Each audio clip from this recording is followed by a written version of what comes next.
Hello दोस्तों, मैं अक्षय आप सभी का हार्दिक स्वागत करता हूं आपके अपने यूट्यूब चैनल लवासना जीएस क्लासेस में। आज की क्लासेस शुरू करते हैं। आप सभी का हार्दिक स्वागत है। तो पिछली क्लास में हम लोग चैप्टर नंबर 16 तक देख चुके थे। आज से हम लोग को क्या पढ़ना है, चैप्टर नंबर 17 लूसेंट का चैप्टर नंबर 17 से स्टार्ट करना है। तो भारत पर आक्रमण करने वाले विदेशी आक्रमणकारियों का क्रम। अब देखते हैं चैप्टर नंबर 17 में क्या क्या गया है कि भारत पर जितने भी विदेशी ताकतों का उस समय प्राचीन काल में हमारा जो आक्रमण हुआ था उनके अब क्रम देखते हैं। ठीक है, आक्रमण किस प्रकार उन्होंने किया था, सर्वप्रथम आक्रमण किसने किया था, उसके पश्चात किसने किया था, उनका आक्रमणकारियों का क्रम देखते हैं। तो सर्वप्रथम क्रम में देखते हैं तो हिंद यूनानी, सर्वप्रथम आक्रमणकारियों में देखते हैं तो हिंद यूनानी आते हैं। सेकंड में क्या है, शक आते हैं। उसके बाद कौन आता है, पल्लव आते हैं। उसके बाद जो है ना कुषाण आते हैं। दूसरा, सेल्यूकस के द्वारा स्थापित पश्चिमी तथा मध्य एशिया के विशाल साम्राज्य के इसके उत्तराधिकारी एंटियोकस प्रथम ने अक्षुण्ण बनाए रखा। यानी कि सेल्यूकस द्वारा जो स्थापित किया गया था पश्चिमी एवं मध्य एशिया में, उन साम्राज्य को जो है ना उनके जो उत्तराधिकारी हुए एंटियोकस प्रथम, उन्होंने अक्षुण्ण रखा। यानी इस साम्राज्य को किसी को टच करने तक नहीं दिया। इन पर उन्हीं का अधिकार रहा और उस पर शासन करते रहे। एंटियोकस द्वितीय के शासनकाल में विद्रोह के फलस्वरूप उसके अनेक प्रांत स्वतंत्र हो गए। अब देखते हैं कि एंटियोकस द्वितीय जैसे ही आते हैं, उनके शासनकाल में विद्रोह के फलस्वरूप काफी सारे विद्रोह होने लगे। उनके फलस्वरूप, उनके परिणाम स्वरूप जो है उनके अनेक प्रांत स्वतंत्र हो गए। यानी अनेक जो छोटे छोटे प्रांत थे वो सब जो स्वतंत्र हो गए, आजाद हो गए। इनके अब जो है ना शासनाधिकार के अंतर्गत नहीं रह गए। आगे देखते हैं बैक्टीरिया के विद्रोह का नेतृत्व। बैक्टीरिया का जो विद्रोह हुआ था उसका नेतृत्व किसने किया था, डियोडोटस प्रथम ने किया था। बैक्टीरिया पर डियोडोटस प्रथम के साथ उनके राज्यों ने क्रमशः शासन किया। उनके राज्य जो थे उन्होंने क्रमशः शासन किया।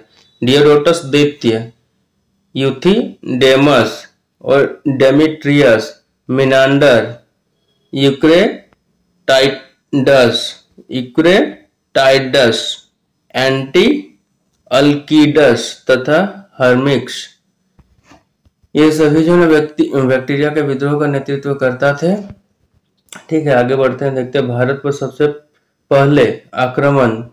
पर अगर सबसे पहला आक्रमण देखा जाए तो बैक्टीरिया के शासक, बैक्टीरिया एक प्रांत था, एक क्षेत्र था, एक राज्य था जिसके शासक डेमेट्रियस ने किया था। जिसका जो है ना शासक डेमेट्रियस ने किया था, उसका शासक जो थे डेमेट्रियस थे। इसने जो है ना 190 ईसा पूर्व में, इन्होंने जो है ना 190 ईसा पूर्व में भारत पर आक्रमण किया और अफगानिस्तान, पंजाब तथा सिंध के बहुत बड़े भाग पर अधिकार कर लिया। आक्रमण किया और इन जो है ना बड़े प्रांतों को अपने अधीन कर लिया। यानी वो यहाँ से आक्रमण करके इसमें विजय हुए और इस पे अपना अधिकार जमा लिया। इसने साकल को अपनी राजधानी बनाई। इन्होंने जो है ना साकल राज्य, उनको जो है ना अपना राजधानी बनाया। इसे ही हिंद यूनानी या बैक्टीरिया यूनानी कहा गया। ये जो साकल प्रांत था इसे ही जो है ना हिंद यूनानी या बैक्टीरिया यूनानी कहा गया। हिंद यूनानी शासक में सबसे अधिक विख्यात मिनांडर।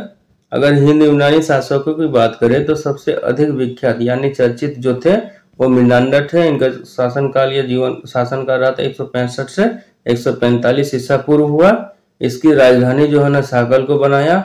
आधुनिक सियालकोट, जो आधुनिक अभी सियालकोट है, उसी का नाम उस समय साकल था प्राचीन समय में। शिक्षा का प्रमुख केंद्र था और ये जो है ना एक शिक्षा का प्रमुख केंद्र था उस समय। मिनांडर ने नागसेन, नागार्जुन से बौद्ध धर्म की दीक्षा ली। ये विदेशी जो मिनांडर थे इन्होंने भी आकर जो है ना बौद्ध धर्म को अपनाया और बौद्ध धर्म अपनाने के क्रम में नागसेन से उन्होंने बौद्ध धर्म का दीक्षा लिया। मिनांडर के प्रश्न एवं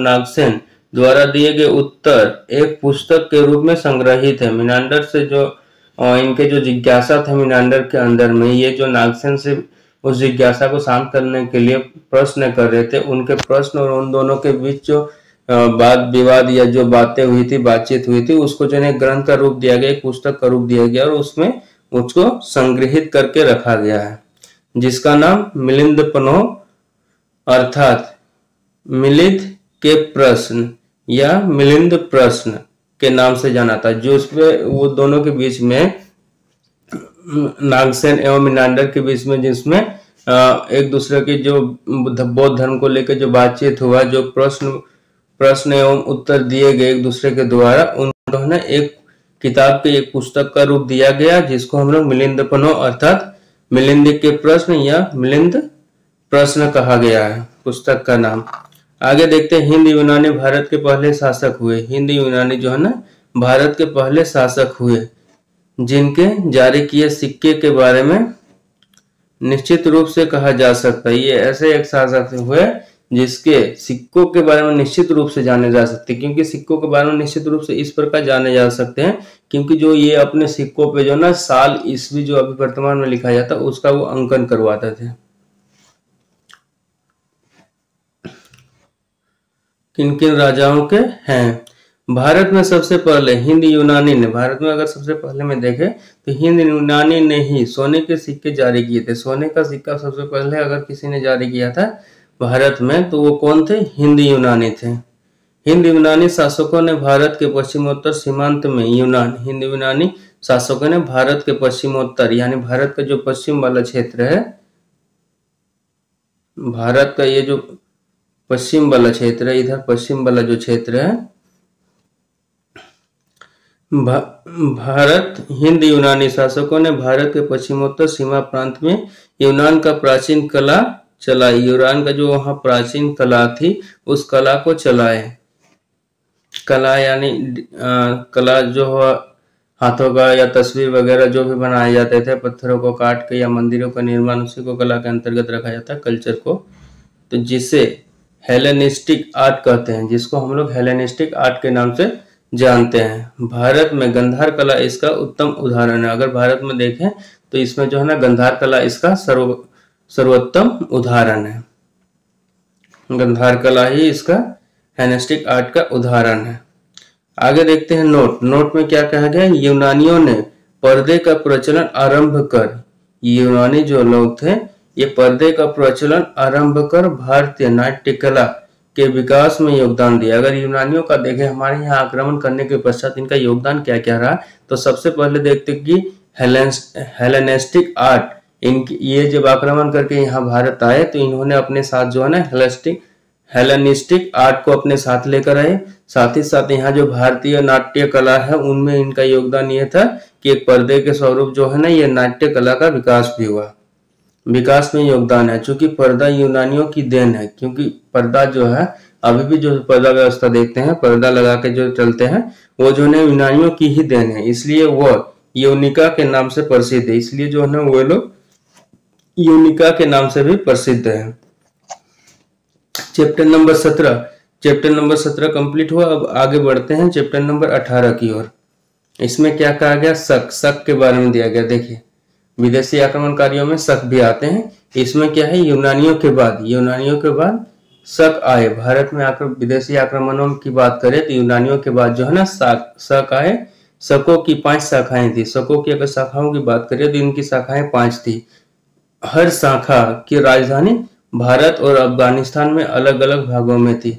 अगर हर 5 शाखाओं की बात करें तो इनकी जो है ना राजधानी मूलतः भारत और अफगानिस्तान में रहे और अलग अलग क्षेत्र में रहे, अलग अलग भागों में रहे। आगे देखते हैं। पहली शाखा में अफगानिस्तान, पहली शाखा में जो आता है अफगानिस्तान, दूसरी शाखा में पंजाब, राजधानी तक्षशिला रहता था। तीसरी शाखा में देखें तो मथुरा आता था जो भारत के अंतर्गत ही क्षेत्र है। चौथी शाखा की बात करें तो पश्चिमी भारत है एवं 5वीं शाखा की बात करें तो ऊपरी दक्कन पर प्रभुत्व स्थापित किया। इन पांच जो है ना अपने शाखाओं पर प्रभुत्व स्थापित किया। प्रथम शक राजा मोह था। प्रथम अगर शक राजा की बात करें तो वो प्रथम जो है ना राजा कौन था? मोह था। ये जो है ना शक मूलतः मध्य एशिया के निवासी थे। ये जो है ना मूलतः जो अगर माना जाए तो ये मध्य एशिया के रहने वाले थे और चारागाह की खोज में भारत आया था। देखिए ये जो विदेश से जब भारत में आक्रमण किए तो ये आक्रमण के उद्देश्य से नहीं आए थे, बल्कि ये जो है ना चारागाह यानी पशु को चराने के लिए चारागाह की खोज करने के लिए ही यहाँ आए थे। बस चारागाह की खोज करने ही आए थे और उसी बीच में इन्होंने यहाँ अपना प्रभुत्व स्थापित कर लिया। आगे बढ़ते हैं तो 58 ईसा पूर्व में उज्जैन के एक स्थानीय राजा ने शकों को पराजित करके बाहर खदेड़ दिया। शकों को जो है ना पराजित कर दिया और उनको जो है ना अपने देश से निकाल दिया गया, भारत देश से खदेड़ दिया गया।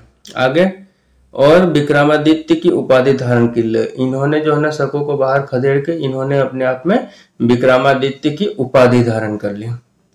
शकों पर विजय के उपलक्ष्य में शक पर जो उन्होंने विजय प्राप्त किए, विदेशियों जो भारत में आके यहाँ अपना राज्य स्थापित कर चुके थे, उनको जो यहाँ भारत के जो राजा थे उन्होंने खदेड़ के जब उनको भगा दिया तो फिर उसके जो है 58 ईसा पूर्व में एक नया संवत चालू हुआ और वो क्या था, विक्रम संवत के नाम से प्रारंभ हुआ।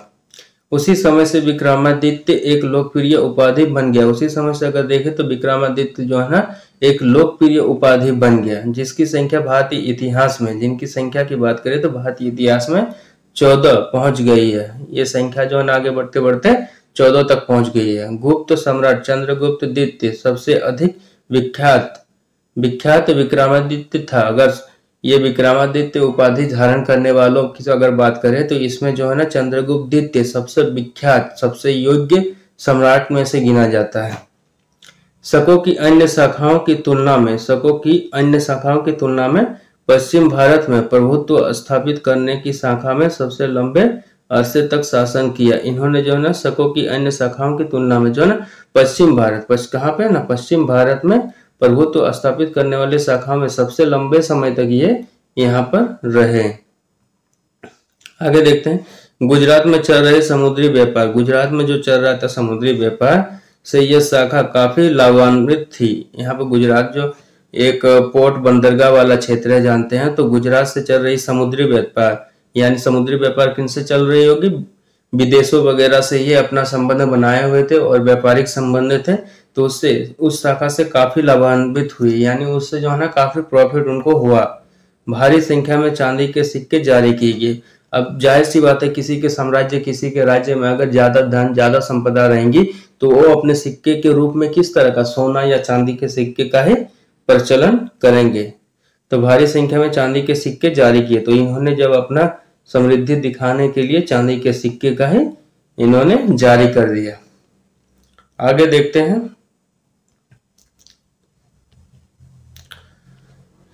शकों का सबसे प्रतापी शासक की अगर बात करें तो वो कौन था, रुद्रदामा प्रथम था।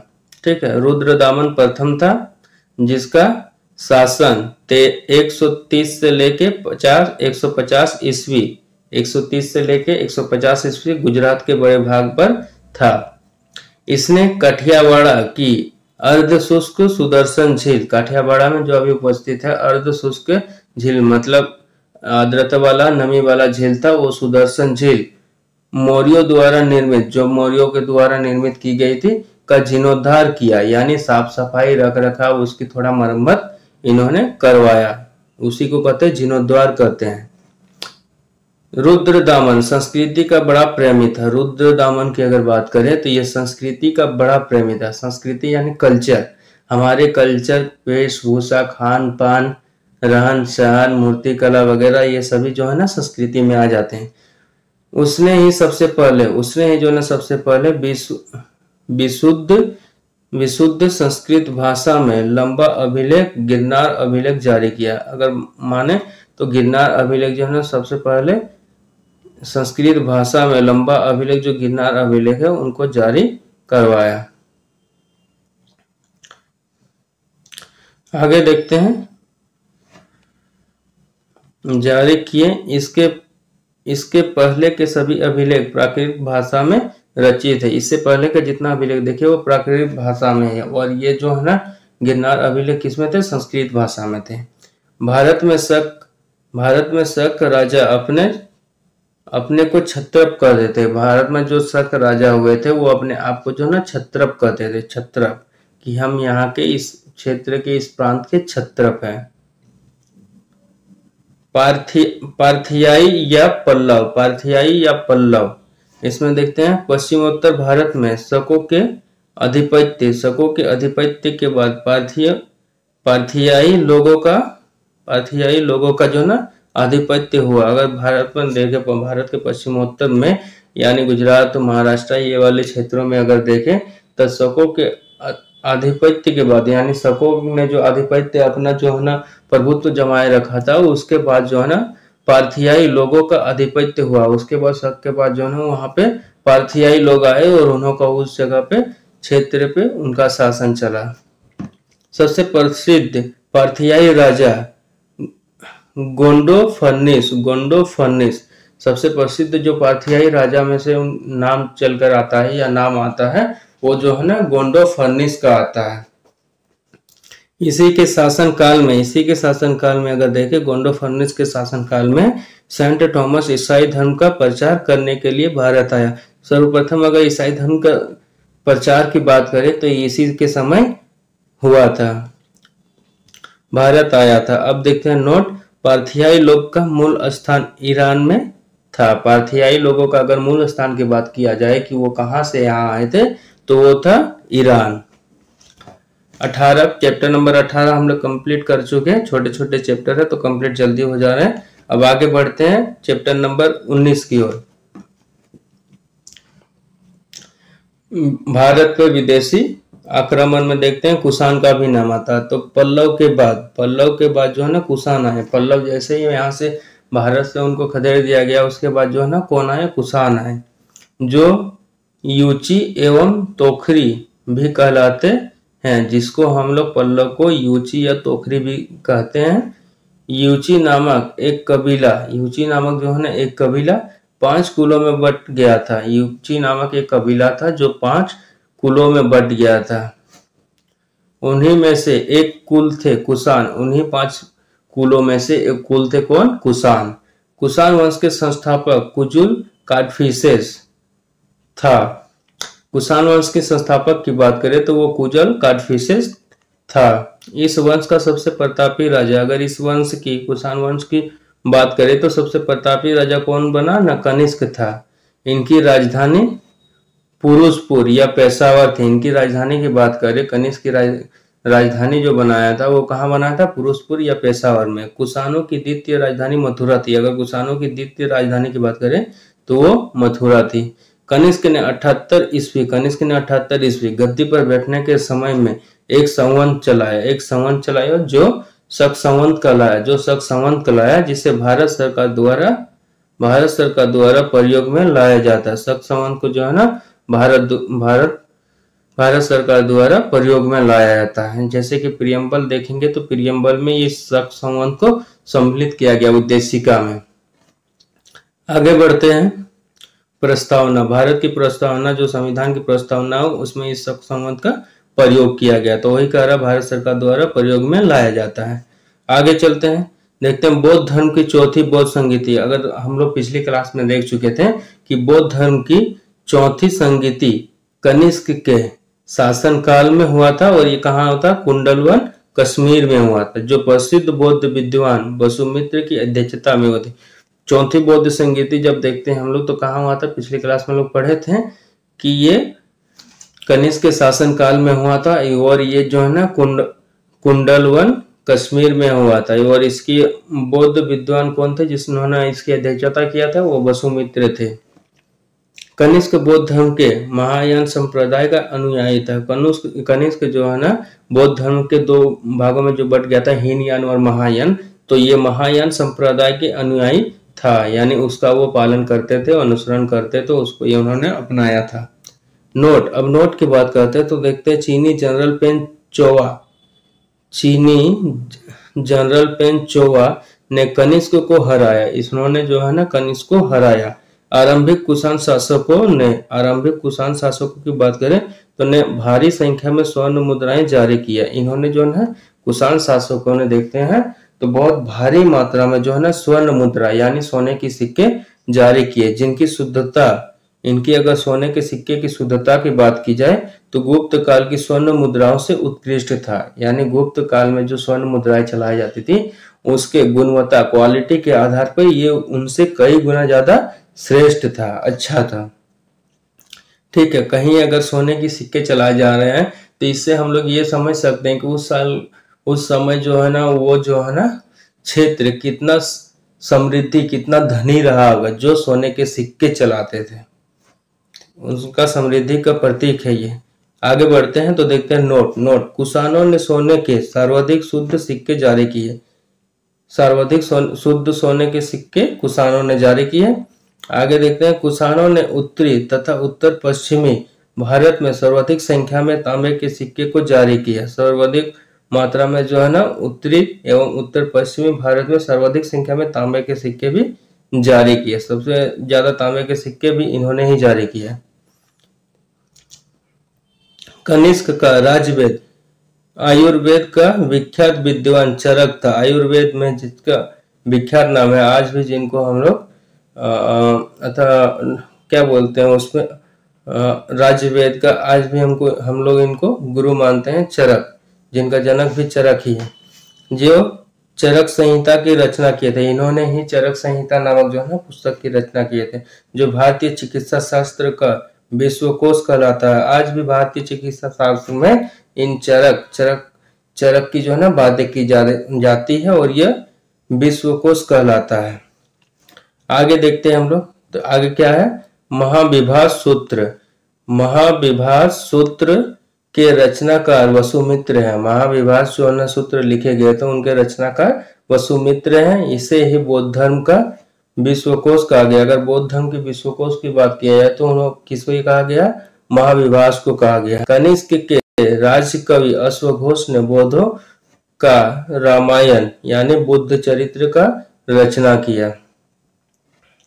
वसुमित्र, पार्श्व, नागार्जुन, महाचेत और संघरक्ष भी कनिष्क के दरबार की विभूति थे। ये जो है ना महान महारथी सबको जो है ना इन्होंने अपने राज्य में इनको रखा था। वसुमित्र, पार्श्व, नागार्जुन, महाचेत, संघरक्ष भी कनिष्क के जो है ना दरबार के विभूति थे। इनकी यानी शोभा बढ़ाते थे दरबार की। भारत का आइंस्टीन किसे कहा जाता है, नागार्जुन को कहा जाता है। इनकी पुस्तक माध्यमिक सूत्र, इस पर नागार्जुन ने सापेक्षता का सिद्धांत दिया। इनके भारत का आइंस्टीन नागार्जुन को कहते हैं, ये सभी को पता है। और ये जो है ना कनिष्क के दरबार में ही रहते थे नागार्जुन। इनके द्वारा जो रचित पुस्तक है वो माध्यमिक सूत्र है, जिस किताब में पुस्तक में उन्होंने जो है ना सापेक्षता का सिद्धांत दिया है। इस सापेक्षता के सिद्धांत की अगर बात करें तो इसको हम फिलोसफी में डीपली से इसको हम लोग पढ़ सकते हैं। कनिष्क की मृत्यु 102 ईस्वी में हो गई। अब कनिष्क की मृत्यु की बात करें तो कनिष्क की मृत्यु जो है ना 102 ईस्वी में हो गई थी। कुषाण वंश का अंतिम शासक वसुदेव था। अब कुषाण वंश जो है ना धीरे धीरे पतन की ओर चलने लगा, तो अंतिम शासक कौन था, उसका वसुदेव था। आगे हम लोग देखते हैं नोट। कुषाण राजा देवपुत्र कहलाते थे। कुषाण राजा जो है ना देवपुत्र कहलाते थे, यानी कुषाण वंश का जितना भी राजा हुआ वो जो है ना देवपुत्र कहलाते थे, यानी देवता के पुत्र कहलाते थे। यह उपाधि कुषाणों ने चीनियों से ली है। ये जो है उपाधि कुषाणों ने जो है चीनी देश से लिए हैं, यानी चीनी देश में रहने वाले को चीनियों कहा गया है। गंधार शैली एवं मथुरा शैली का विकास कनिष्क के शासन काल में हुआ। अगर गंधार शैली और मथुरा शैली की बात करें तो ये कनिष्क के ही शासन काल में दोनों का विकास हुआ।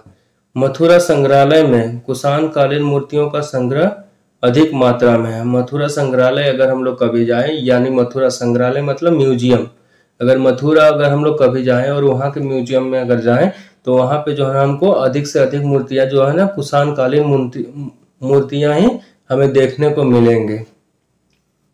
गंधार कला के लिए तक्षशिला प्रसिद्ध है। अगर गंधार कला के बारे में अगर हम लोग को और जानना है तो वहाँ के लिए तक्षशिला जो है वो काफी अधिक प्रसिद्ध है, जहाँ हम लोग जाके उसके बारे में जान सकते हैं, उस कला को हम लोग देख सकते हैं। रेशम मार्ग पर नियंत्रण रखने वाले शासकों में सबसे प्रसिद्ध कुषाण है। अगर रेशम मार्ग सिल्क रूट की अगर बात करें तो ये जो है ना कुषाण जो है ना सिल्क रूट का काफी अत्यधिक मात्रा में इसका प्रयोग किए हुए हैं, यानी मार्ग एक था जिससे वो लोग ट्रेड वगैरह व्यापार वगैरह करते थे। तो शासकों में सबसे प्रसिद्ध नाम आता है वो कुषाण का ही आता है। कुषाण साम्राज्य में मार्गों पर सुरक्षा का प्रबंध था। मार्गों पर सुरक्षा का प्रबंध इसलिए रहता था क्योंकि कोई दूसरा राज्य उस पे जो है ना आक्रमण करके उसके सामान, उनके व्यापार के जो भी सामान वस्तु वगैरह रहते थे उसको लूट लेते थे, जिससे बचने के लिए उन्होंने सुरक्षा का प्रबंध किया था। रेशम मार्ग का आरंभ कनिष्क ने कराया। अगर रेशम मार्ग की बात करें, सिल्क रूट की बात करें तो उसका जो है ना आरंभ भी जो है ना कनिष्क ने ही करवाया था। इससे पहले जो है ना सिल्क रूट का उपयोग उतना नहीं होता था। हमें इतिहास में उसके बारे में जानकारी नहीं मिलती है। नोट में आगे चल के देखते हैं। नोट में क्या क्या है? रेशम बनाने की तकनीक का आविष्कार सबसे पहले चीन में हुआ। अगर रेशम को बनाया कैसे जाए, रेशम के कीड़े से रेशम का निर्माण होता, अगर इस तकनीक की बात की जाए तो सबसे प्रथम देखते हैं कि चीन में हुआ था। आगे मथुरा साटक नामक विशेष प्रकार के वस्त्र का निर्माण केंद्र था। मथुरा, आज भी जो मथुरा है वहां पे जाए और वहां पे देखे तो ये साटक नामक विशेष प्रकार का एक वस्त्र डिजाइन किया जाता है, जिसका वहां पे वो मुख्य केंद्र था। कुषाण काल में सबसे अधिक विकास, कुषाण काल की अगर बात करें तो सबसे अधिक विकास जो है ना वास्तुकला के क्षेत्र में हुआ। कुषाण काल में अगर सबसे ज्यादा देखें कुषाण काल का क्या योगदान रहा, तो इनका बहुत महत्वपूर्ण योगदान जो है ना वहाँ के कला के विषय में हो। जो वो कला कौन कौन सी थी?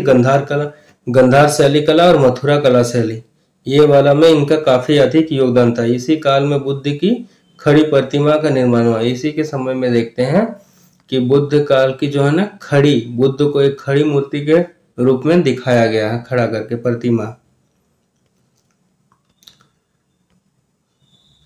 वो खत्म हुआ। अब हमारा 19 नंबर चैप्टर खत्म हुआ। अब हम लोग आगे बढ़ते हैं चैप्टर नंबर 20 की ओर। संगम युग पे अब हम लोग प्रवेश करते हैं।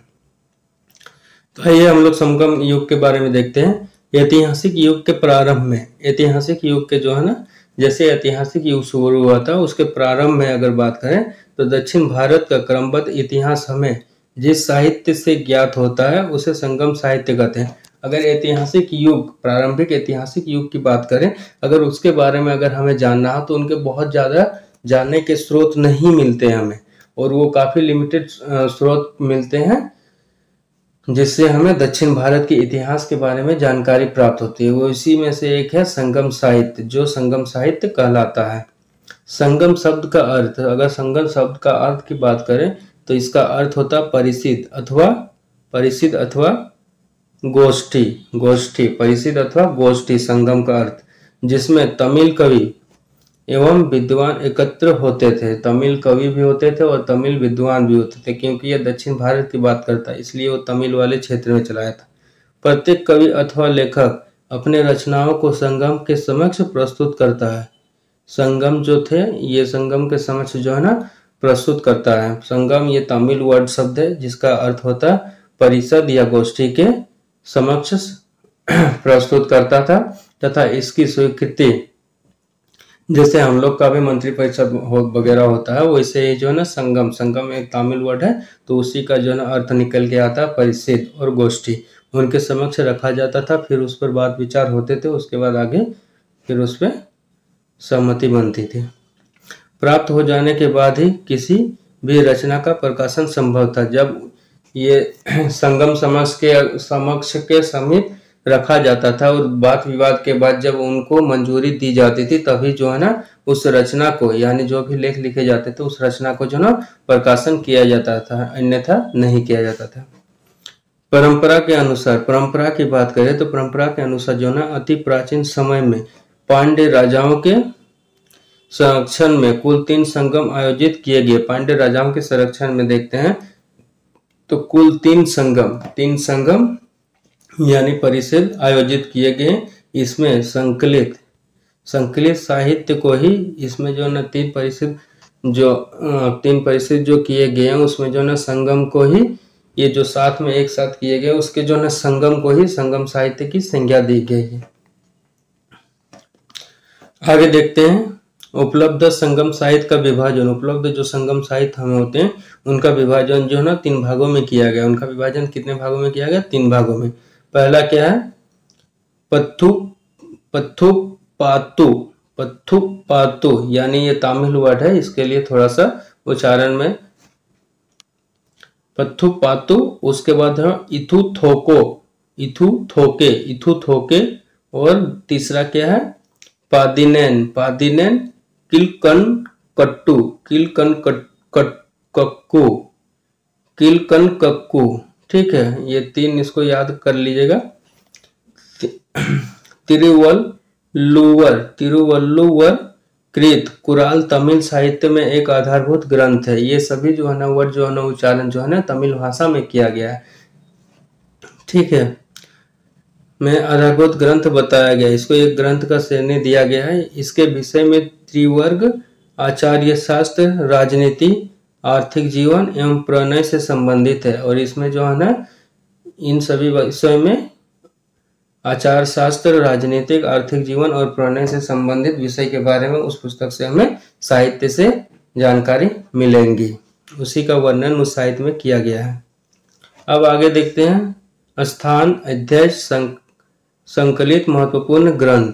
ठीक है, तो प्रथम संगम जो 3 संगम हुए हैं उसमें प्रथम संगम जो है ना 4440 वर्ष पूर्व, यानी आज से जो है ना देखें तो 4440 वर्ष पूर्व ये कहाँ हुआ था? स्थान था मदुरा, समुद्र में विलीन। ये मदुरा जो स्थान है ये अभी वर्तमान में समुद्र में विलीन हो गया। यानी समुद्र में विलीन कैसे हो जाता है? जब ग्लोबल वार्मिंग बढ़ता है तो हिमालय बर्फीले जो क्षेत्र है बर्फ वहां से पिघल जाता है, और बर्फ पिघलने के उपरांत क्या होता है? उसका पानी जो है ना नदियों और समुद्रों में जाकर मिल जाते हैं, जिसके कारण जो है ना समुद्र का जल स्तर बढ़ने लगता है, जिसके कारण जो है ना ये मदुरा जो है ना समुद्र में विलीन हो गया।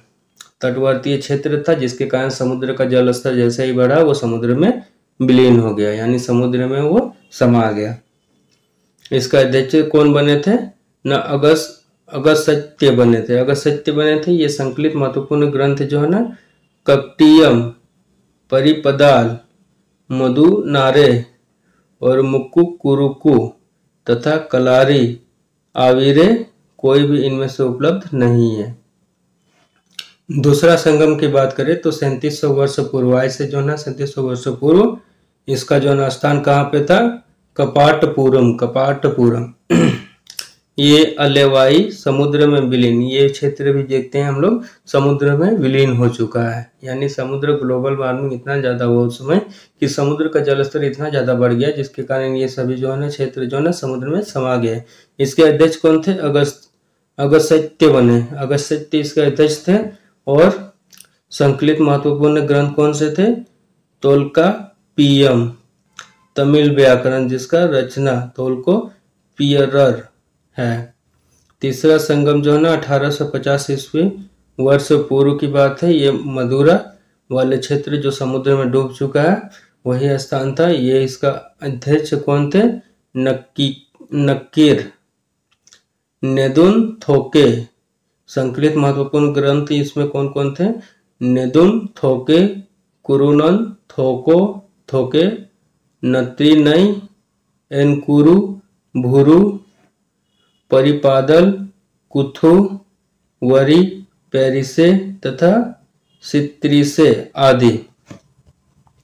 अब देखते हैं नोट में कवियों और विद्वानों की परिषद। कवियों और विद्वान जो होते थे उनकी परिषद के लिए संगम नाम का प्रयोग किया गया। सर्वप्रथम 7वीं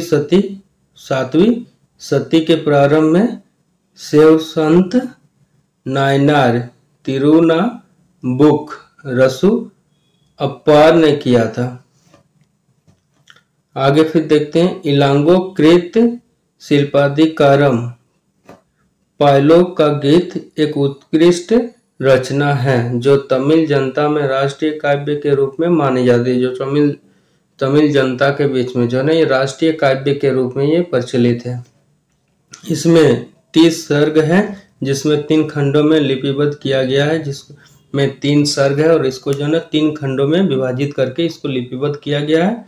यह बौद्ध रुझान वाला महाकाव्य है या बौद्ध को रुझाने वाला, यानी उनको रुझाने वाला, उनको अपने ओर आकर्षित करने वाला महाकाव्य है। इसमें कावेरी पट्टनम के कोवलन, उसकी पत्नी कनगी एवं नर्तकी माधवी का प्रेम कहानी की बात किया जाता है। इस अगर देखते हैं तो इसमें जो है ना प्रेम कहानी की बात की गई है।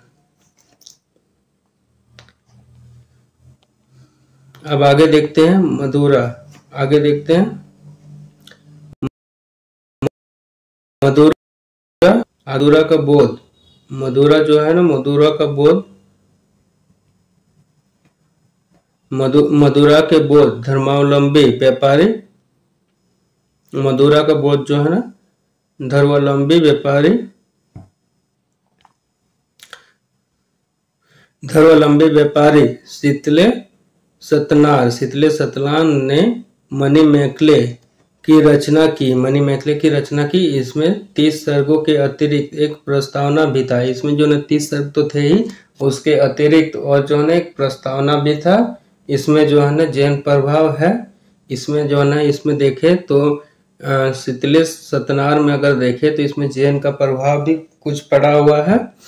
इसमें राजकुमार उदय कुमारन एवं मणिमेखले, इसमें जो है ना उस समय के जो राजकुमार थे, राजकुमार और मणिमेखले, जिसको ब्रैकेट में कोवलन एवं नर्तकी माधवी की पुत्री, कोवलन एवं नर्तकी माधवी जो थे उनकी माता की पुत्री कहा गया कि प्रेम कहानी की बात कही गई है।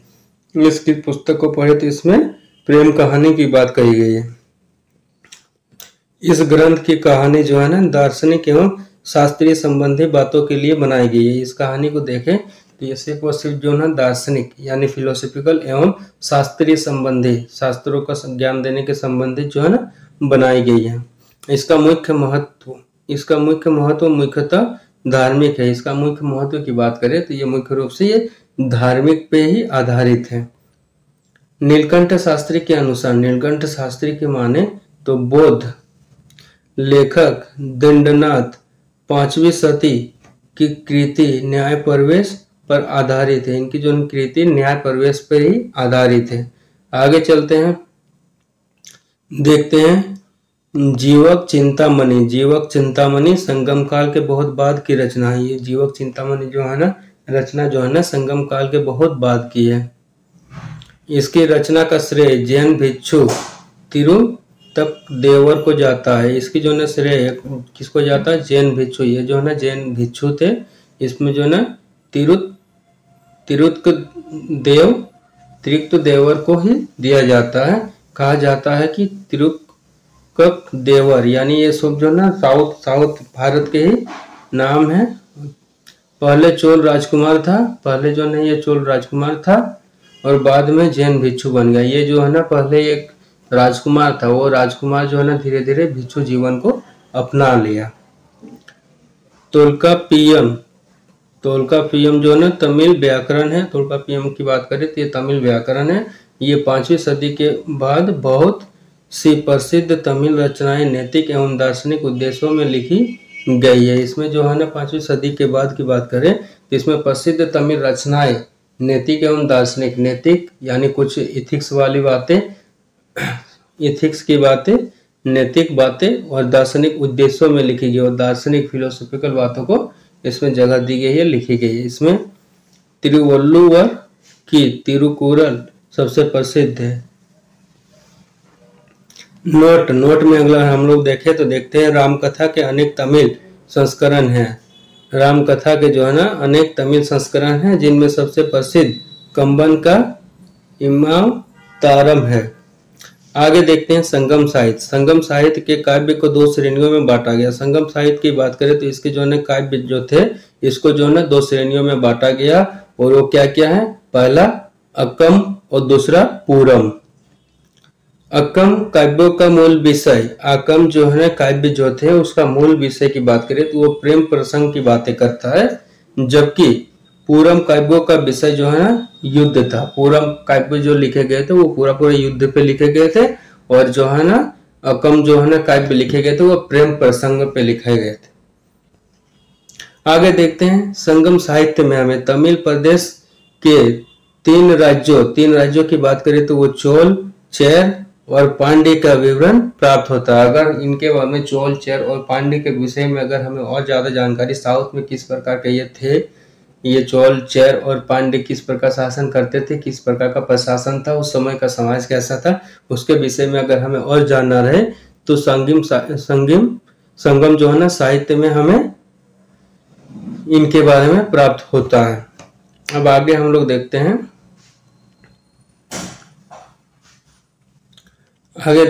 तो आगे संगम युगीन राज्यों की बात करें तो सर्वाधिक शक्तिशाली चोलों का राज्य था। उस समय जो है संगम युगीन राज्य में देखे तो सबसे शक्तिशाली बात करें तो वो कौन थे, वो चोल ही थे। ये जो है ना पोन्नार तथा दक्षिण वेलारू नदियों के बीच स्थित था। ये जो है ना पोन्नार तथा दक्षिण वेलारू नदी, ये नदियों का नाम है, के बीच में ही ये स्थित थे चोलों का राज्य।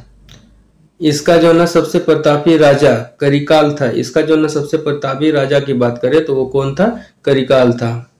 करिकाल ब्राह्मण मतानुयायी था, यानी वो जो है ना ब्राह्मण धर्म को मानने वाले थे और इसने ब्राह्मण धर्म को राजकीय संरक्षण प्रदान किया। ये ब्राह्मण धर्म को मानते थे और इन्हीं ब्राह्मण धर्म को इन्होंने राजकीय संरक्षण प्रदान किया, यानी ब्राह्मण धर्म के प्रचार प्रसार वगैरह में ये काफी योगदान दिए।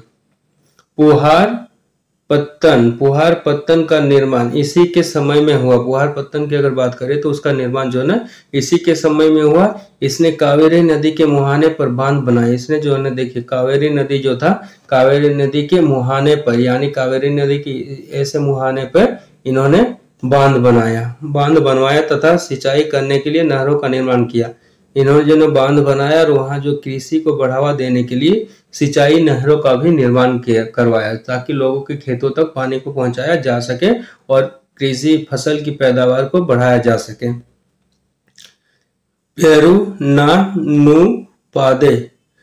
पेरुनुपादे ने करिकाल को संगीत के सप्त स्वरों का विशेषज्ञ बताया। करिकाल को जो है ना ये संगीत का जो है ना सप्त स्वर जो होते थे उसका विशेषज्ञ बताया गया। ठीक है, करिकाल ये जो है ना संगीत प्रेमी थे और ये जो है ना सप्त स्वरों का विशेषज्ञ, यानी इसमें जो है ना संगीत में जो है ना ये काफी ज्यादा, जैसे अभी हम लोग बोलते हैं विशेषज्ञ, पीएचडी किए हुए थे। संगम युग का दूसरा राज्य चेरों का था। संगम युग में जो है राज्य बना था वो दूसरा राज्य किनका था, चेरों का था, जो आधुनिक केरल प्रांत में स्थित था। जो आधुनिक अभी वर्तमान में जो केरल प्रांत है वहां पे वो थे। इस राज्य के कुछ प्रमुख राजा हुए। इस जो है ना चेरों का जो है ना कुछ प्रमुख राजा हुए, वो कौन कौन हुए, उदयनजीरल लगभग 130 ईस्वी में और नेंदुजीरल आदन ये लगभग 155 ईस्वी में, एवं सेनुगट्टुवन 180 ईस्वी में। सेनुगुट्टुवन ने अधिराज की उपाधि ग्रहण की। सेनुगुट्टुवन ने जो है ना अधिराज का उपाधि धारण किया, यानी जो है ना अपने आप को वो अधिराज के नाम से संबोधित करने लगे। इसने जो है ना पत्तिनी नामक धार्मिक संप्रदाय का समाज में प्रतिष्ठित किया। ये जितने जो हम लोग शब्द देख रहे हैं ये सब शब्द में केरल इसका निजात किए हुए हैं, उसी के तहत इसका उच्चारण हो रहा है। धार्मिक संप्रदाय को समाज में प्रतिष्ठित किया। आगे देखते हैं संगम युग का तीसरा राज्य। संगम युग का तीसरा राज्य की बात करें तो वो कौन थे, पांड्यों का था, जो कावेरी के दक्षिण में स्थित था। कावेरी के किस हिस्से में स्थित था, वो कावेरी नदी के वो दक्षिण में स्थित था। इसकी राजधानी जो है ना मदुरा था। कावेरी की दक्षिण में ये स्थित था और इसकी राजधानी कौन सा था, तो मदुरा में था। ये पांड्य राजाओं में नेंडुजेलियन लगभग 210 ईस्वी में सबसे शक्तिशाली था। अगर पांड्य राजाओं की बात करें तो उसमें जो है ना नेंडुजेलियन 210 ईस्वी में सबसे शक्तिशाली था, यानी ईसा मसीह के जन्म के बाद 210 ईस्वी में। संगम युग में आगे देखते हैं, संगम युग में मंत्रियों को अमाई चान या अमाई चार कहा जाता था। अमाई चान या अमाई चार कहा जाता था। राजधानी में एक राज्य सभा होती थी। राजधानी में जो है ना एक राज्यसभा होती थी जिसे नालवे कहा जाता था। इस राज्यसभा को उस साउथ की भाषा में क्या कहा जाता था? नालवे कहा जाता था। यह राजा के साथ न्याय का कार्य करता था। यह जो है ना, जो नालवे जो था राजा के साथ न्याय का कार्य करता था। यह भी जो है ना न्याय देने में कार्य करता था। राजा देश का प्रधान न्यायाधीश, राजा जो है ना देश का प्रथम न्यायाधीश राजा होते थे तथा सभी प्रकार के मामलों की सुनवाई की अंतिम अदालत होती थी। यानी राजा उस समय जो भी निर्णय ले लेते थे वही निर्णय अंतिम होती थी। उसके राजा के निर्णय के उपरांत और किसी से न्याय के लिए गुहार नहीं लगाई जा सकती थी। वो जो कह दिया वही फाइनल है।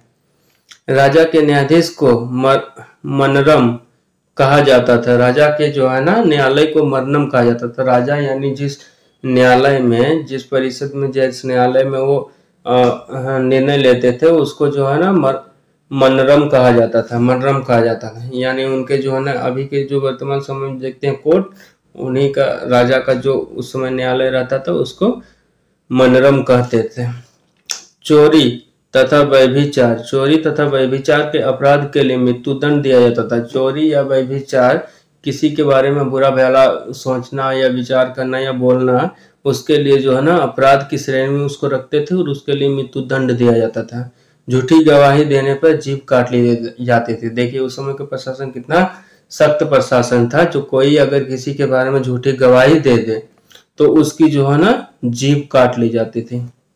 भूमि कर नगद तथा अनाज दोनों रूपों में अदा किए जाते थे। भूमि कर जो देखें हम लोग, नगद सिक्के के रूप में भी एवं अनाज के रूप में, दोनों प्रकार से भूमि कर की अदायगी की जाती थी। या तो आप अनाज दे दीजिए या तो फिर आप कर के रूप में नगद कुछ पैसे वैसे दे दीजिए। रूपों में अदा की जाती थी। संभवतः यह उपज का छठा भाग होता था। संभवतः जो है आपका जितना फसल होता है उस फसल का जो है ना छठा भाग होता है, यानी 1/6 भाग उपज का छठा भाग होता था। किंतु कभी कभी इसे बढ़ाया भी जाता था, लेकिन परिस्थितियों को देखते हुए कभी कभी जो है ना इसको कर के भाग को जो है 1/6 भाग को बढ़ाया भी जाता था। व्यापारियों से सीमा शुल्क एवं चुंगी, सीमा शुल्क और चुंगी वसूल की जाती थी। व्यापारी जो व्यापार करते थे, अनाज की वस्तुओं का जो व्यापार करते थे, उनसे जो है ना कर के रूप में जो है ना शुल्क पैसा या कर चुंगी लिया जाता था। उसके कुछ शुल्क उनको चुकाने पड़ते थे या चुंगी देने पड़ते थे, तो उनको टैक्स भरना पड़ता था। आगे देखते हैं, सेना चतुरंगीय थी। सेना जो है ना वो 4 चतुरंगीय थी, यानी 4 वर्गों में बटा हुआ था। ठीक है, ये साउथ वर्ड है। चतुरंगिनी मतलब है 4 भागों में बटा हुआ था। कौन कौन से? अश्व, गज, रथ और पैदल सिपाही। जैसे हम लोग पिछले में भी देखे, मौर्य काल में भी देखे, तो उनमें भी सेना थी। तो उसी प्रकार जो ना दक्षिण भारत में भी सेना को विभाजन किया गया था। उसमें क्या, एक सेना थी अश्वरोही सेना, और एक गज जो गज में सवार होकर इसमें करते थे, और एक रथ में थे जो घोड़े के रथ में रहते थे, और एक पैदल सेना होती थी। नागर एवं शंख बजाकर सैनिकों को बुलाया जाता था। सैनिकों को जब बुलाना रहता था तो नागर जो बड़े बड़े ढोल होते थे उनको बजाया जाता था, एवं शंख को बजाकर भी उनको वो सूचित किया जाता था कि अभी आपकी जरूरत है सेना को, तो सेना तुरंत सामने आए। युद्ध भूमि में वीरगति पाने वाले सैनिकों के सम्मान में पत्थर की मूर्तियां बनवाई जाती थी। देखिए अब जो ना जितने सिपाही युद्ध में लड़ते थे, किसी भी राज्य के साथ जब युद्ध होता था तो उसके युद्ध के सम्मान में क्या करते थे, जितने भी सैनिक उसमें शहीद हो जाते थे, जो उसमें वीरगति को प्राप्त करते थे, उनके जो है ना सम्मान के रूप में जो है ना मूर्ति बनवाए जाते थे। वो अपने राज्य में मूर्ति बनवाते थे, उन्हीं का स्टैचू बनाया जाता था। राजा अपने आवास की रक्षा के लिए सशस्त्र महिलाओं को तैनात करता था। राजा जो है ना अपने आवास की सुरक्षा के लिए सशक्त यानी प्रशिक्षित महिलाओं को, ट्रेंड महिलाओं को जो है ना उसके संरक्षण में रखा करते थे। आगे देखते हैं, संगम काल में समय जानने के लिए जल घड़ी का प्रयोग किया जाता है। देखिए अभी के समय में हम लोग क्या करते हैं, उसके लिए समय दीवाल घड़ी का प्रयोग करते हैं। वही जो है ना संगम काल में अगर किसी को समय जानना रहता था कि कितनी पहर हुई, 1 पहर हुई, 2 पहर हुई, 3 पहर हुई, उस पहर को जानना रहता था तो वो क्या करते थे, जल घड़ी का प्रयोग करते थे। अब जल घड़ी का प्रयोग कैसे करते थे, सूर्य की रोशनी जल में पड़ती थी और जल की जो छाया बनती थी उसी के तहत वो लोग उस समय का पता लगाते थे कि अभी 1 पहर हुई कि कितनी पहर हुई, शाम होने में कितना समय है, ये सभी वो जल घड़ी का प्रयोग किया करते थे।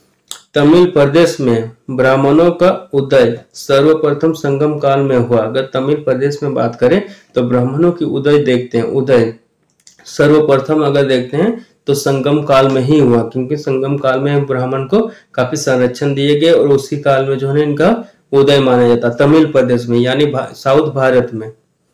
ठीक है, जो समय का सबसे प्रतिष्ठित वर्ग था, जो उस समय जो है ना सबसे प्रतिष्ठित वर्ग रहा, क्योंकि ब्राह्मणों को संरक्षण दिया गया तो संरक्षण देने के कारण ये सबसे प्रतिष्ठित वर्ग में आ गए। इनकी हत्या को, इनकी ब्राह्मणों की हत्या को सबसे बड़ा अपराध माना जाता है। अगर किसी ने किसी कारणवश अगर ब्राह्मण की हत्या कर दी तो उस अपराध को सबसे बड़ा अपराध माना जाता है, यानी ब्राह्मण को मारा नहीं जाता है। अगर आप उनको मार दिए तो आप सबसे बड़ा पाप कर बैठे।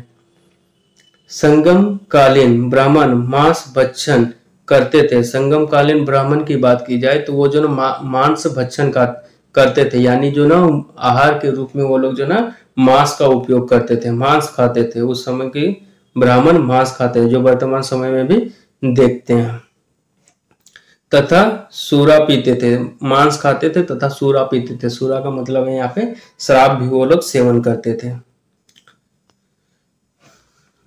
आगे देखते हैं, ब्राह्मणों के पश्चात संगम युगीन समाज में, ब्राह्मण जो है उनके पश्चात जो है ना संगम युगीन समाज में वेल्लार वर्ग का स्थान आता है। उसके बाद देखते हैं तो कौन से वर्ग आता है, वेल्लार वर्ग आता है, उसी का स्थान आता है। इसका मुख्य पैसा कृषि, वेल्लार वर्ग जो था इसका मुख्य पैसा के रूप में यानी आजीविका के साधन के रूप में जो ना ये कृषि कर्म से जुड़े हुए रहते थे और कृषि से अपना आजीविका का निर्वाह करते थे। अब यहाँ पे कुछ देख लेते हैं, संगम कालीन कुछ अन्य वर्ग, संगम काल में कुछ अन्य वर्ग भी थे और वो कौन कौन से वर्ग थे। प्रथम देखते हैं पुलयन, पुलयन वर्ग, ये दस्तकारों का एक वर्ग जो रस्सी तथा पशु चर्म की सहायता से चारपाई एवं चटाई बनाया करते थे। ये जो है ना पुलयन एक वर्ग था जो दस्तकारों का वर्ग था और ये जो है ना रस्सी तथा पशु चर्म यानी पशु के चमड़े से जो है ना चारपाई एवं चटाई बनाया करते थे। दूसरा देखते हैं क्या, एनियर यह शिकारियों की एक जाति थी, ये शिकार करके अपना जीवन निर्वाह करते थे, उन्हीं की एक जाति थी। आगे देखते हैं मलबर तीसरा क्या, मलबर लूटपाट करने वाली जाति। मलबर क्या थे ना, ये कोई भी सामान वस्तु व्यापार जो भी होते थे उसमें जो ना अनाज वस्तुओं को लूटना, उसी से वो जो ना अपना जीवन निर्वाह करते थे, अपना भरण पोषण करते थे लूटपाट करके।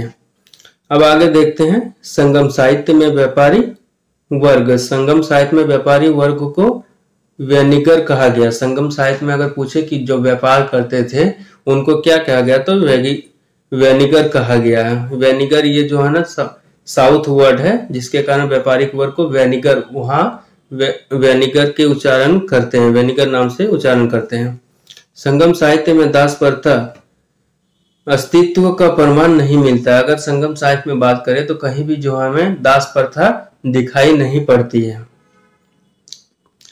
तोल्कापियम नामक तमिल रचना से ज्ञात होता है कि संगम काल में विवाह को संस्कार के रूप में मान्यता प्रदान की गई है।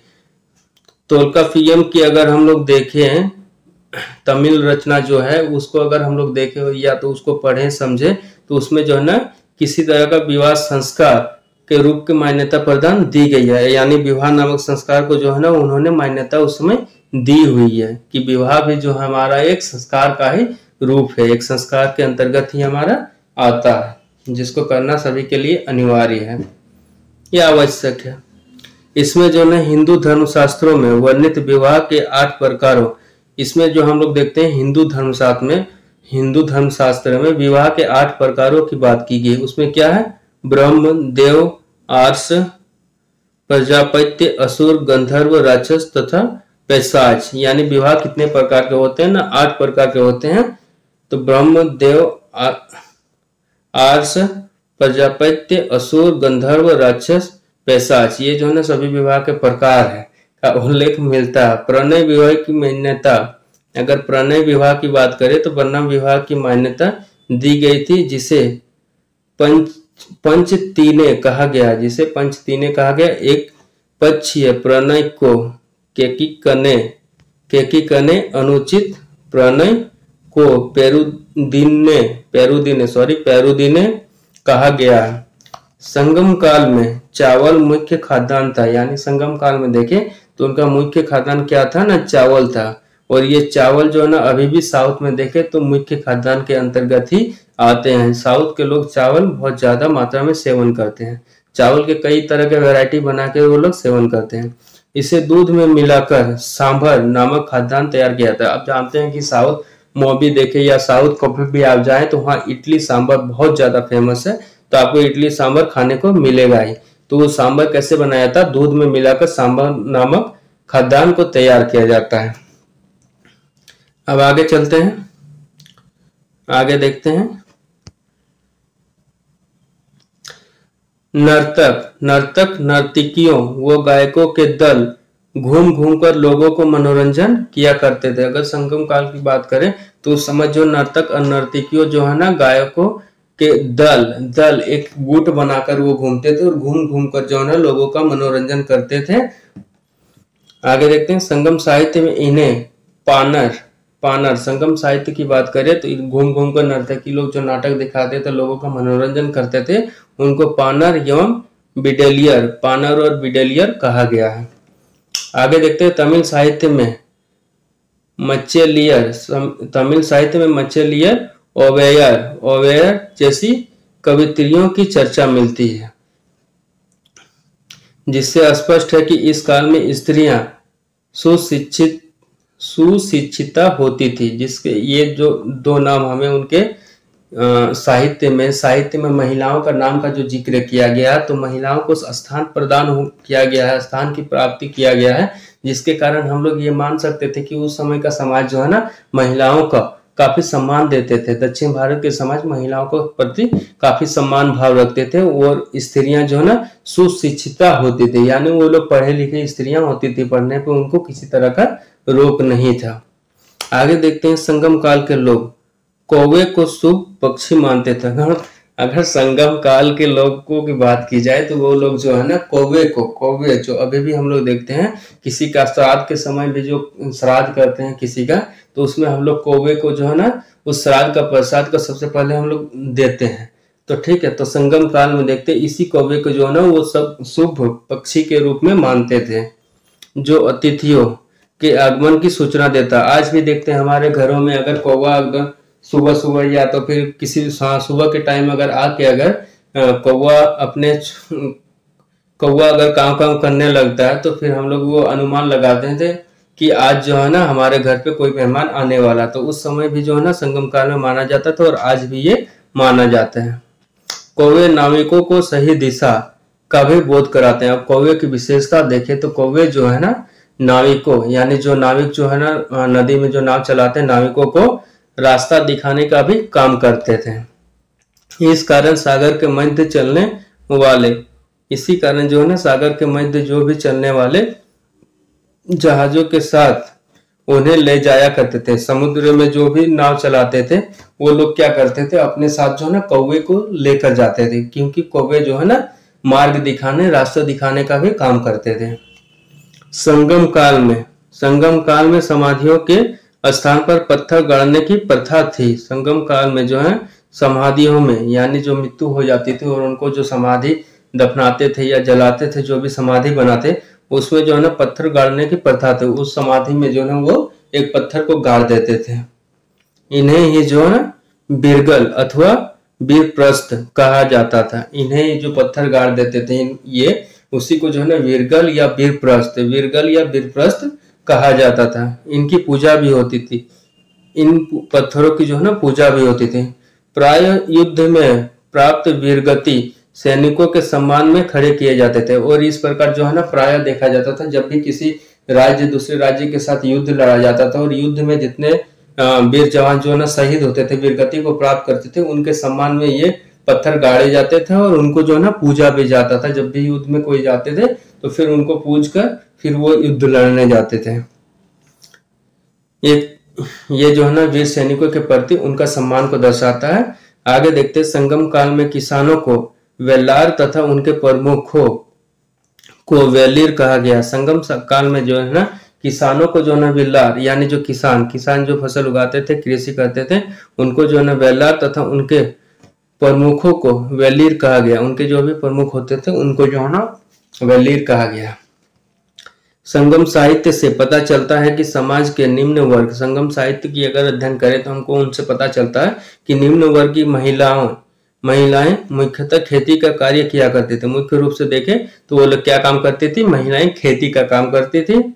इन्हें जो है कैडेसीवर कहा गया है। इन्हीं महिलाओं को जो है ना खेतों में जो महिलाएं काम करती थी, खेती करती थी, इनको जो है ना संगम साहित्य में कैडेसीवर कहा गया है। संगम काल में चोलों की समृद्धि का मुख्य कारण, संगम काल में देखें तो चोलों की समृद्धि, चोल जो इतना समृद्ध थे, इतना विकास, इतना संपन्न, सुख सुविधा से संपन्न एवं धन संपदा से जो संपन्न थे, इसका मुख्य कारण जो है ना सुविकसित वस्त्र उद्योग था। इसका जो ना मुख्य क्या था ना, सुविकसित, वहां का जो ना काफी डेवलप्ड जो ना वस्त्र उद्योग था।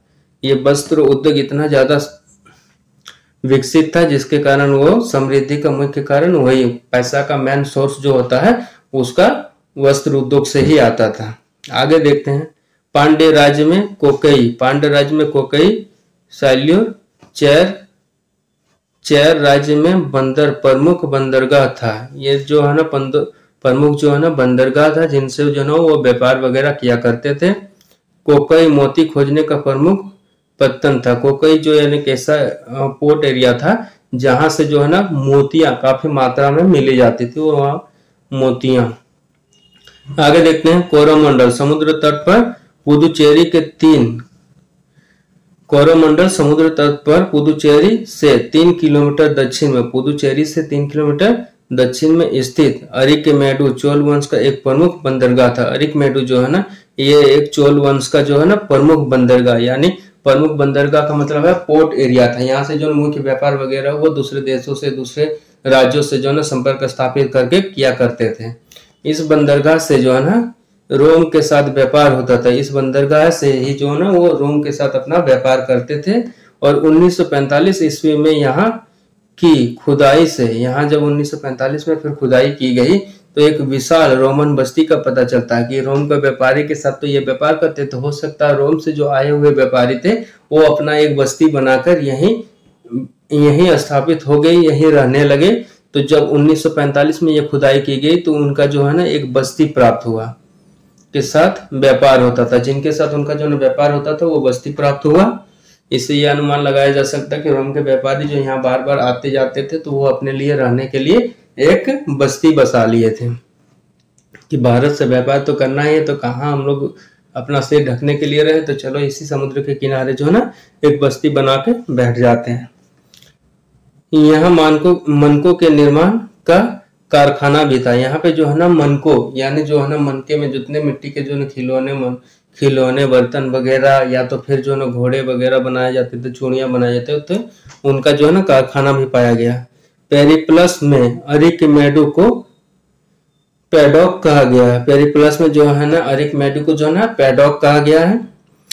अब देखते हैं आगे नोट, संगम काल में ही मिस्र के एक नाविक जो है ना हिप्पोलस ने मानसूनी हवाओं के सहारे बड़े जहाजों से सीधे समुद्र पार, मानसूनी हवाओं के सहारे जो है बड़े जहाजों से सीधे समुद्र पार कर सकने की विधि की खोज की। अब देखते हैं संगम काल में ही मिस्र का एक नाविक था जिन्होंने मानसूनी हवा, जब जानते हैं भारत में मानसूनी हवा बहती है तो उस समय जो है ना समुद्र यात्रा करने में काफी दिक्कत होती है, लेकिन ये जो है ना मानसूनी हवाओं के सहारे बड़े जहाजों से सीधे समुद्र पार कर सकने की विधि खोज दी। क्योंकि मानसून की हवाएं जब इधर समुद्र से चलती है तो उस समय हमें समुद्र में व्यापार करके लौटना चाहिए या उस समय हमें आना चाहिए। जो समुद्री हवाएं लहरें जो चलती थी वो जहाज को आगे आगे ले जाने में, पानी में गति प्रदान करने में, जहाज को गति प्रदान करने में सहायक होते थे, उसकी इन्होंने खोज की।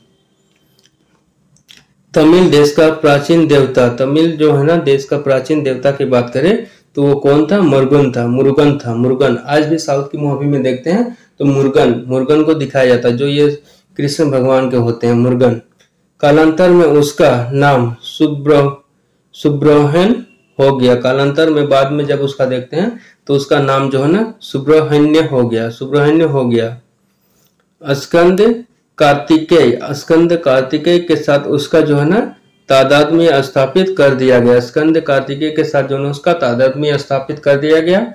हिंदू धर्म में स्कंद कार्तिकेय जो है ना को शिव पार्वती का पुत्र माना गया। हिंदू धर्म में जो है ना स्कंद कार्तिकेय को जो है ना शिव पार्वती का पुत्र माना गया। ठीक है, कार्तिकेय जो है ना शिव और पार्वती के पुत्र माना गया। स्कंद का एक नाम कुमार भी था। स्कंद का एक नाम जो है ना कुमार भी था। तमिल भाषा में जो है ना मुरुगन शब्द का सही अर्थ होता है मुरुगन का प्रतीक यानी मुर्गा माना जाता है।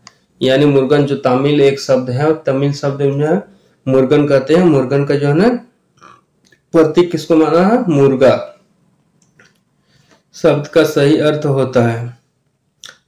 तमिल भाषा में मुरुगन शब्द का सही अर्थ होता है मुरुगन जो प्रतीक होता है किसका? मुर्गा का। जैसे हम लोग अभी देखते हैं मुर्गा मुर्गी, वही।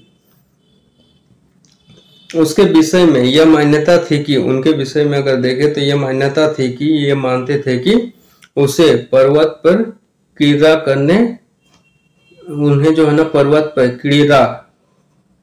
क्रीड़ा करने अत्यधिक प्रिय है। यानी पर्वत पर उन्हें खेलना वगैरह काफी ज्यादा प्रिय है। उसका अस्त्र बर्छा, उनका अगर अस्त्र की बात किया जाए तो वो बर्छा था।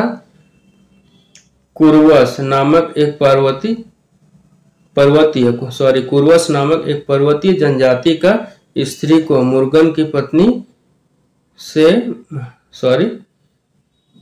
कुर्वस नामक एक पर्वतीय जनजाति की स्त्री को मुरुगन की पत्नियों में माना जाता है। मुरुगन की पत्नियों में जो अनेक मानते हैं तो एक जो है ना पर्वतीय जनजाति में एक स्त्री रहती है जिसको हम लोग मुरुगन की पत्नी मानते हैं।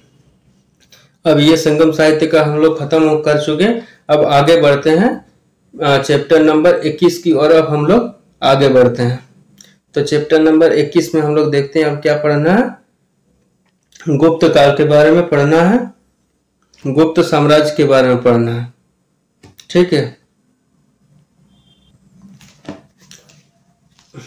तो अब हम लोग आगे उससे बढ़ते हैं। आगे देखते हैं हम लोग आगे की ओर बढ़ते हैं। हम लोग देखते हैं आप चैप्टर नंबर 21 गुप्त साम्राज्य के विषय में देखते हैं।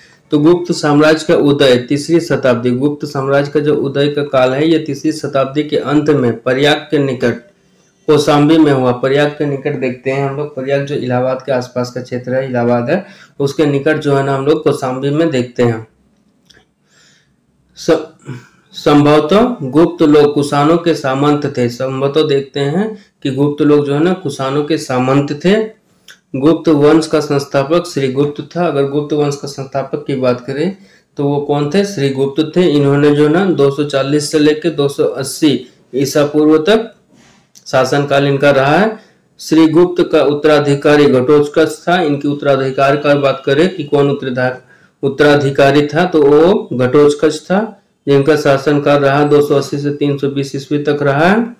गुप्त वंश का प्रथम महान सम्राट चंद्रगुप्त प्रथम था। यह 320 ईस्वी में गद्दी पर बैठा। ये चंद्रगुप्त प्रथम ये कब बैठा? 320 ईस्वी यानी ईसा मसीह के जन्म के 320 वर्ष बाद। पिछली क्लास में जो हम लोग देखे थे वो चंद्रगुप्त मौर्य थे और ये कौन है? चंद्रगुप्त प्रथम है। ठीक है, ये और वो दोनों अलग अलग हैं। वो मौर्य वंश के साम्राज्य के थे और ये गुप्त साम्राज्य के हैं, नहीं तो ये दोनों को समझने में काफी कंफ्यूजन होता है। तो आगे देखते हैं। इसके गद्दी पर बैठा, इसने लिच्छवी राजकुमारी इसने जो है ना लिच्छवी के राजकुमारी कुमार देवी से विवाह किया। इन्होंने जो है ना लिच्छवी की राजकुमारी जो थे उनसे विवाह कर लिया। इसने जो है ना महाराजाधिराज की उपाधि धारण किया। आगे देखते हैं गुप्त संवत। गुप्त संवत कब हुआ?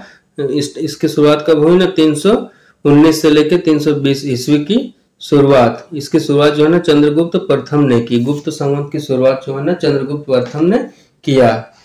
चंद्रगुप्त प्रथम का उत्तराधिकारी, चंद्रगुप्त प्रथम का उत्तराधिकारी की बात करें तो ये कौन था? समुद्रगुप्त हुआ, जो 335 ईस्वी में राजगद्दी पर बैठा है। ये 335 ईस्वी में जो राजगद्दी पर बैठा, इसने जो न आर्यावर्त के 9 शासकों तथा दक्षिणावर्त के 12 शासकों को पराजित किया। इसने जो है ना आर्यावर्त के 9 शासक, दक्षिणावर्त के 12 शासकों को पराजित किया।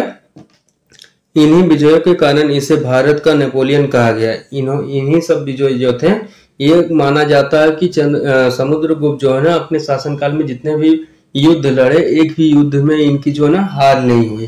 तो इन्हीं विजयों के कारण जो है ना इनको जो है ना भारत का नेपोलियन कहा गया। भारत का क्या कहा गया? नेपोलियन कहा गया। इसने जो है ना अश्वमेध कर्ता,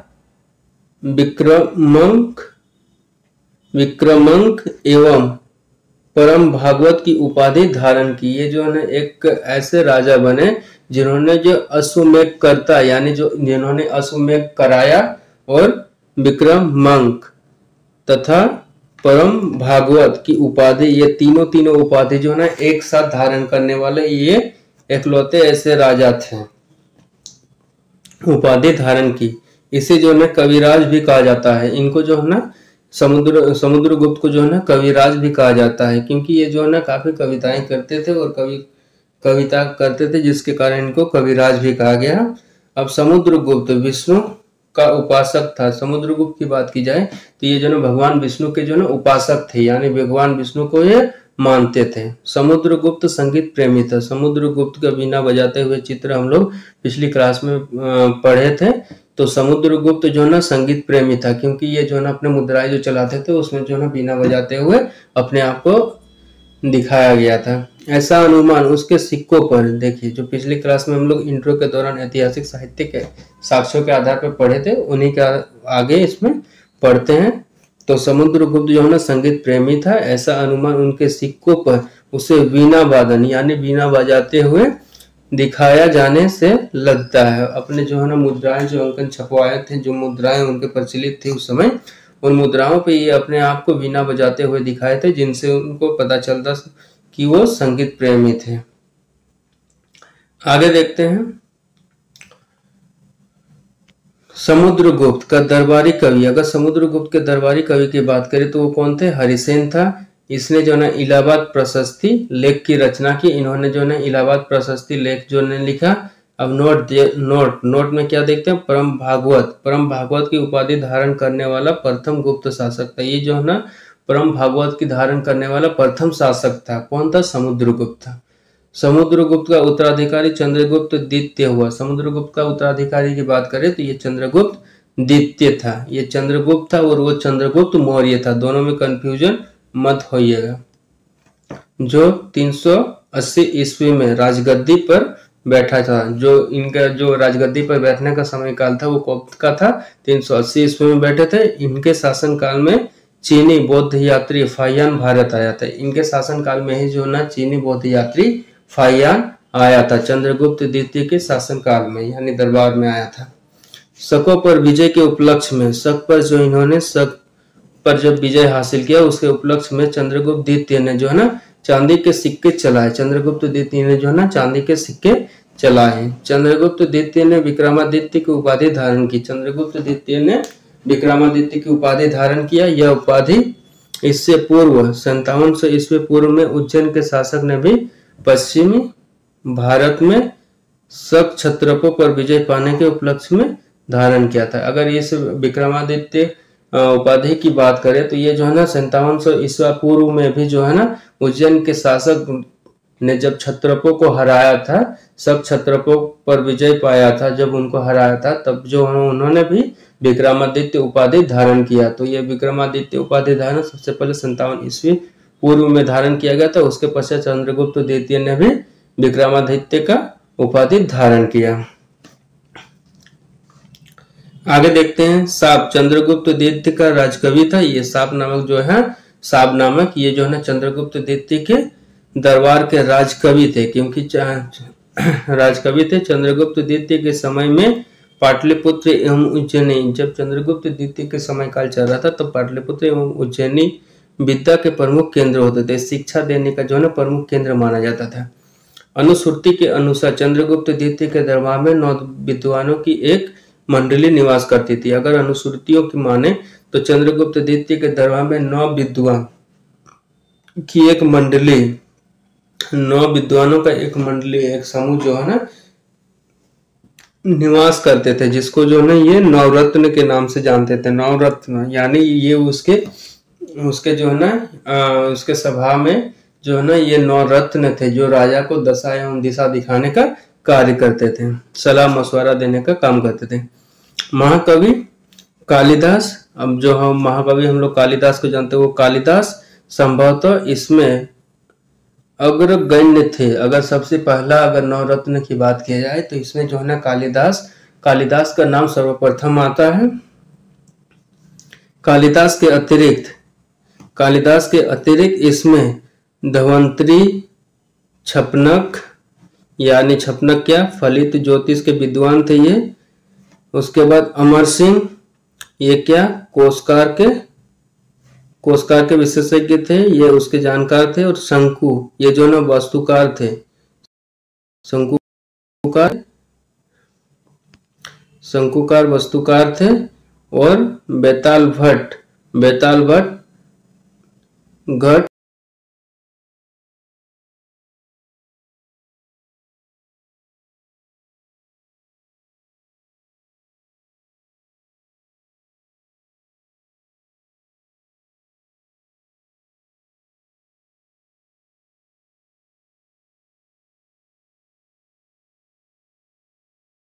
शंकु जो है ये वास्तुकार थे। बेताल भट्ट घट करपन ब्राह्महिर खगोल विज्ञानी थे। एवं वरुचि जैसे विद्वान इनके राज दरबार में थे।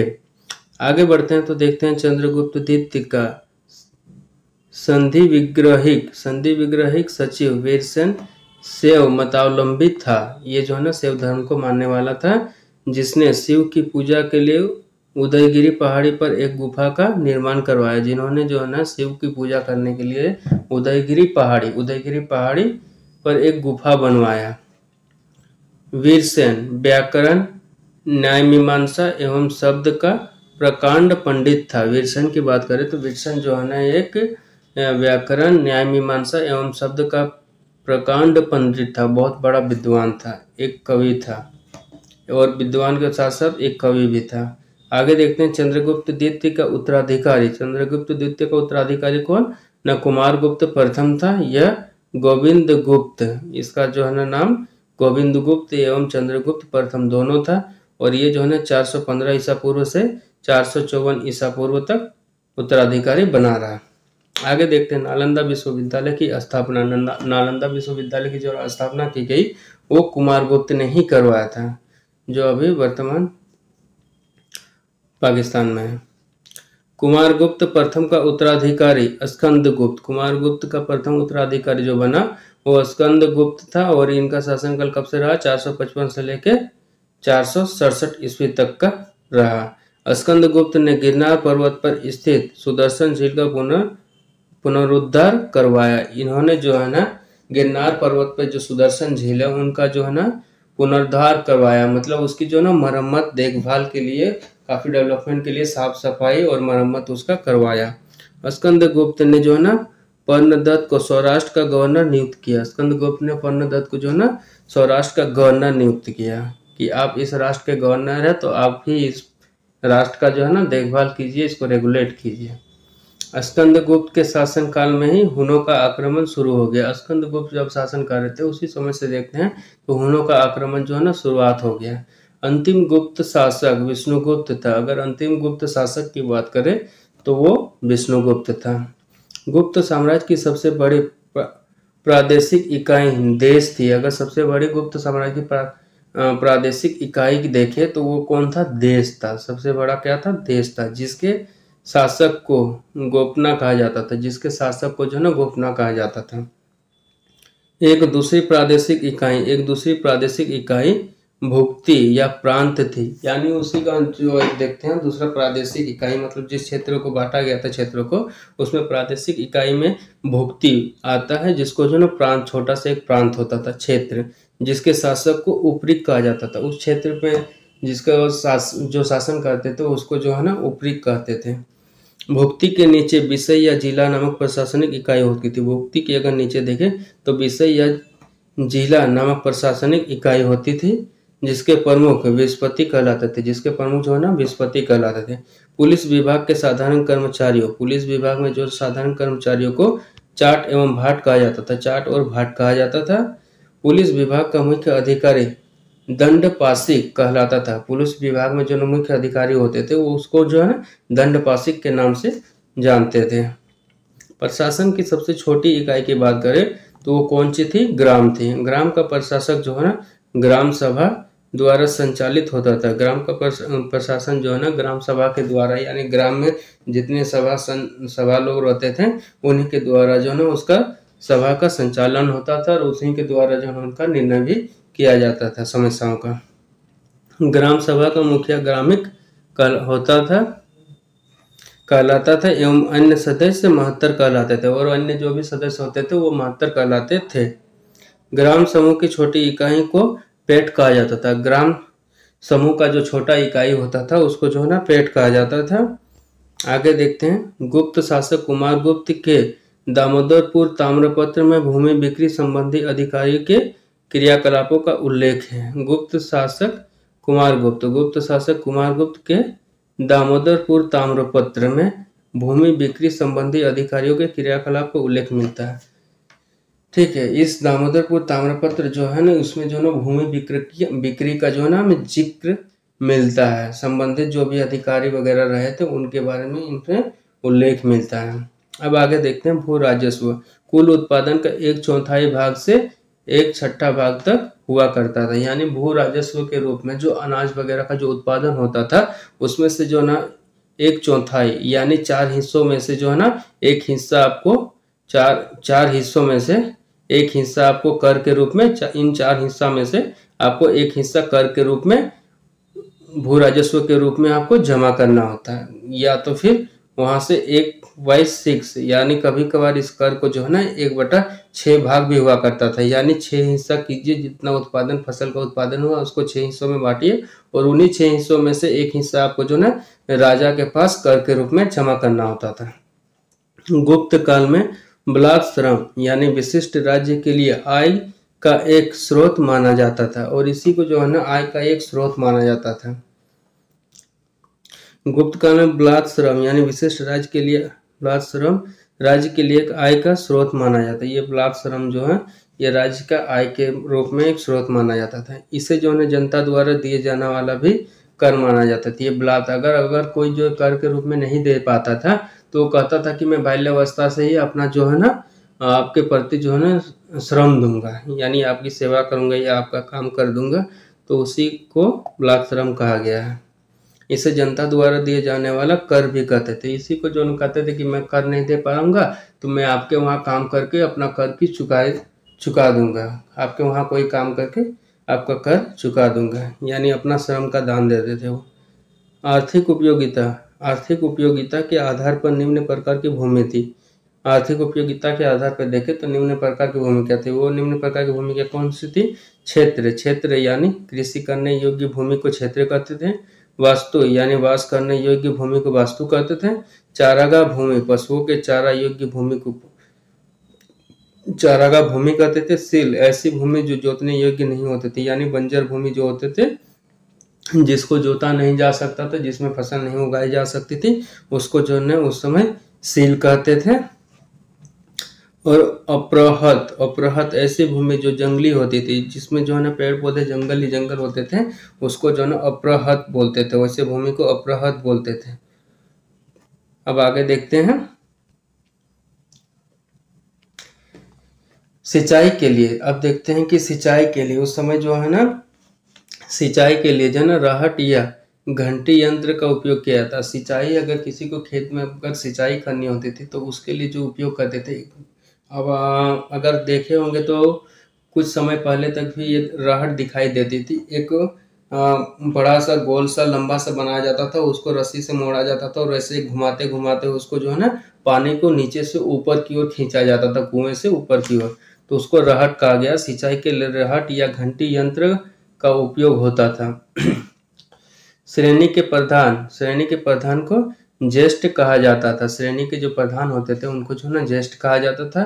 गुप्त काल में उज्जैन सर्वाधिक महत्वपूर्ण व्यापारिक केंद्र था। गुप्त काल में बात करें तो उज्जैन जो है ना सर्वाधिक महत्वपूर्ण ये कौन सा था, व्यापारिक केंद्र था। यहाँ से जो है ना गुप्त काल में देखते हैं तो उज्जैन से जो है ना काफी बड़ी मात्रा में जो है ना व्यापार के केंद्र हुआ करते थे और यहीं से जो है ना पूरे भारत में या तो फिर विदेशों तक जो है ना व्यापार की सामग्री वगैरह वस्तुएं जो है ना हमें यहाँ से प्राप्त हो जाती थी और उनसे हम व्यापार कर सकते थे। गुप्त काल में प्रसिद्ध मंदिर। अब गुप्त काल की बात किया जाए तो गुप्त काल में जो प्रसिद्ध मंदिर हुए थे उन मंदिरों के बारे में देखते हैं। मंदिर और उन मंदिरों के स्थान। तो विष्णु मंदिर कहाँ मिलते हैं हमें न, तिगवा जबलपुर मध्य प्रदेश में हमें विष्णु के मंदिर मिलते हैं। शिव मंदिर कहाँ मिलता है, भूमरा नागोदा मध्य प्रदेश से हमें शिव मंदिर की प्राप्ति होती है।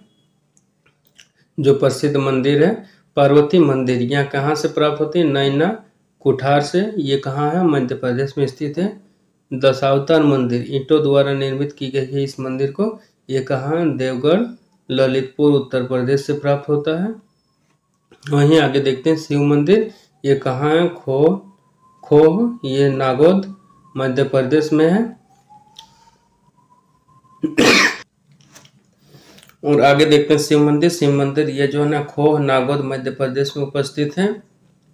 लक्ष्मण मंदिर ये ईंटों द्वारा निर्मित मंदिर है। ये कहाँ पे उपस्थित है ना, भीतरगांव कानपुर उत्तर प्रदेश में ये मंदिर उपस्थित है। आगे बढ़ते हैं, आगे देखते हैं हम गुप्त राजाओं ने सर्वाधिक स्वर्ण मुद्राएं चलाई। अगर गुप्त राजाओं की देखें तो इन्होंने जो है सर्वाधिक स्वर्ण मुद्राएं चलाए। इनकी स्वर्ण मुद्राओं का अभिलेख में दिनार कहा गया। अगर अभिलेख में देखें तो इनकी जो है ना स्वर्ण मुद्रा को दिनार नाम से संबोधित किया गया। गुजरात के बाद गुप्त राजाओं ने बड़ी संख्या में चांदी के सिक्के जारी किए जो केवल स्थानीय लेन देन में प्रचलित थे। गुजरात के बाद अगर देखें तो गुप्त राजाओं ने जो ना बड़ी संख्या में चांदी के सिक्के जारी किए और ये लेन देन केवल स्थानीय लेन देन में चलते थे, ना कि ये बाहरी विदेशों व्यापार से जो करते थे उनमें इसका प्रचलन नहीं था। कार्यस्थों की सर्वप्रथम वर्णन याज्ञवल्क्य स्मृति में मिलता है। कायस्थों का सर्वप्रथम वर्णन यानी जो कार्य करने वाले होते थे उनका प्रथम वर्णन जो है ना याज्ञवल्क्य स्मृति में मिलते हैं। जाति के रूप में कार्यवल्लों का सर्वप्रथम वर्णन ओसनम स्मृति में मिलता है। जात के नाम पे अगर देखें इनका जो है ना वर्णन तो हमें ओसनम स्मृति में मिलता है। विंध्य जो है ना, विंध्य जंगल में सबर जाति के लोग अपने देवताओं को मनुष्य के मांस चढ़ाते थे। अब देखिए ये जो है ना ये काफी इंटरेस्टिंग बात है। विंध्य जंगल में जो सबर जाति होते थे, जनजाति जो ये सबर जाति होते थे, ये लोग जो है ना देवताओं को प्रसन्न करने के लिए मनुष्य के मांस को चढ़ावा के रूप में चढ़ाते थे। मांस को बलि देकर उनको चढ़ावा के रूप में जो ना उनको चढ़ाते थे।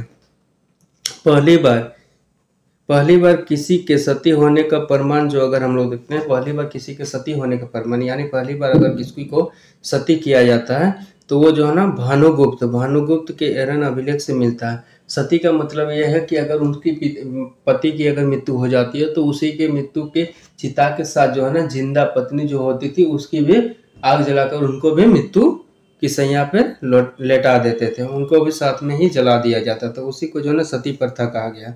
इसका जो है ना प्रथम प्रमाण देखे तो 510 ईस्वी में ही हमें प्राप्त होती है, वो भी एरन अभिलेख से, जिसमें जो है ना किसी भोजराज की मृत्यु पर उसकी पत्नी को सती होने का उल्लेख मिलता है। जिसमें जो है ना किसी भोजराज की पत्नी को जो है ना सती होने का उल्लेख मिलता है, यानी भोजराज की मृत्यु जब होगी तो उनके साथ जो है ना उनके पत्नी को भी उस पर मृत्यु यानी जला दिया गया, उसका जो हमें उल्लेख मिलता है। गुप्त काल में देखते हैं तो वेश्यावृत्ति करने वाली महिला को गणिका कहा जाता है। यानी गुप्त काल में जो महिलाएं वेश्यावृत्ति को यानी दैहिक व्यापार को जिन्होंने अपनाया था उनको जो है ना गणिका कहा गया। यानी उस समय का समाज में भी देखें तो उस समय भी वेश्यावृत्ति प्रचलित थी। वृद्ध वेश्याओं को कुटनी कहा गया। वृद्ध जिनकी उम्र हो जाती थी उन वेश्याओं को जो है ना कुटनी कहा गया है।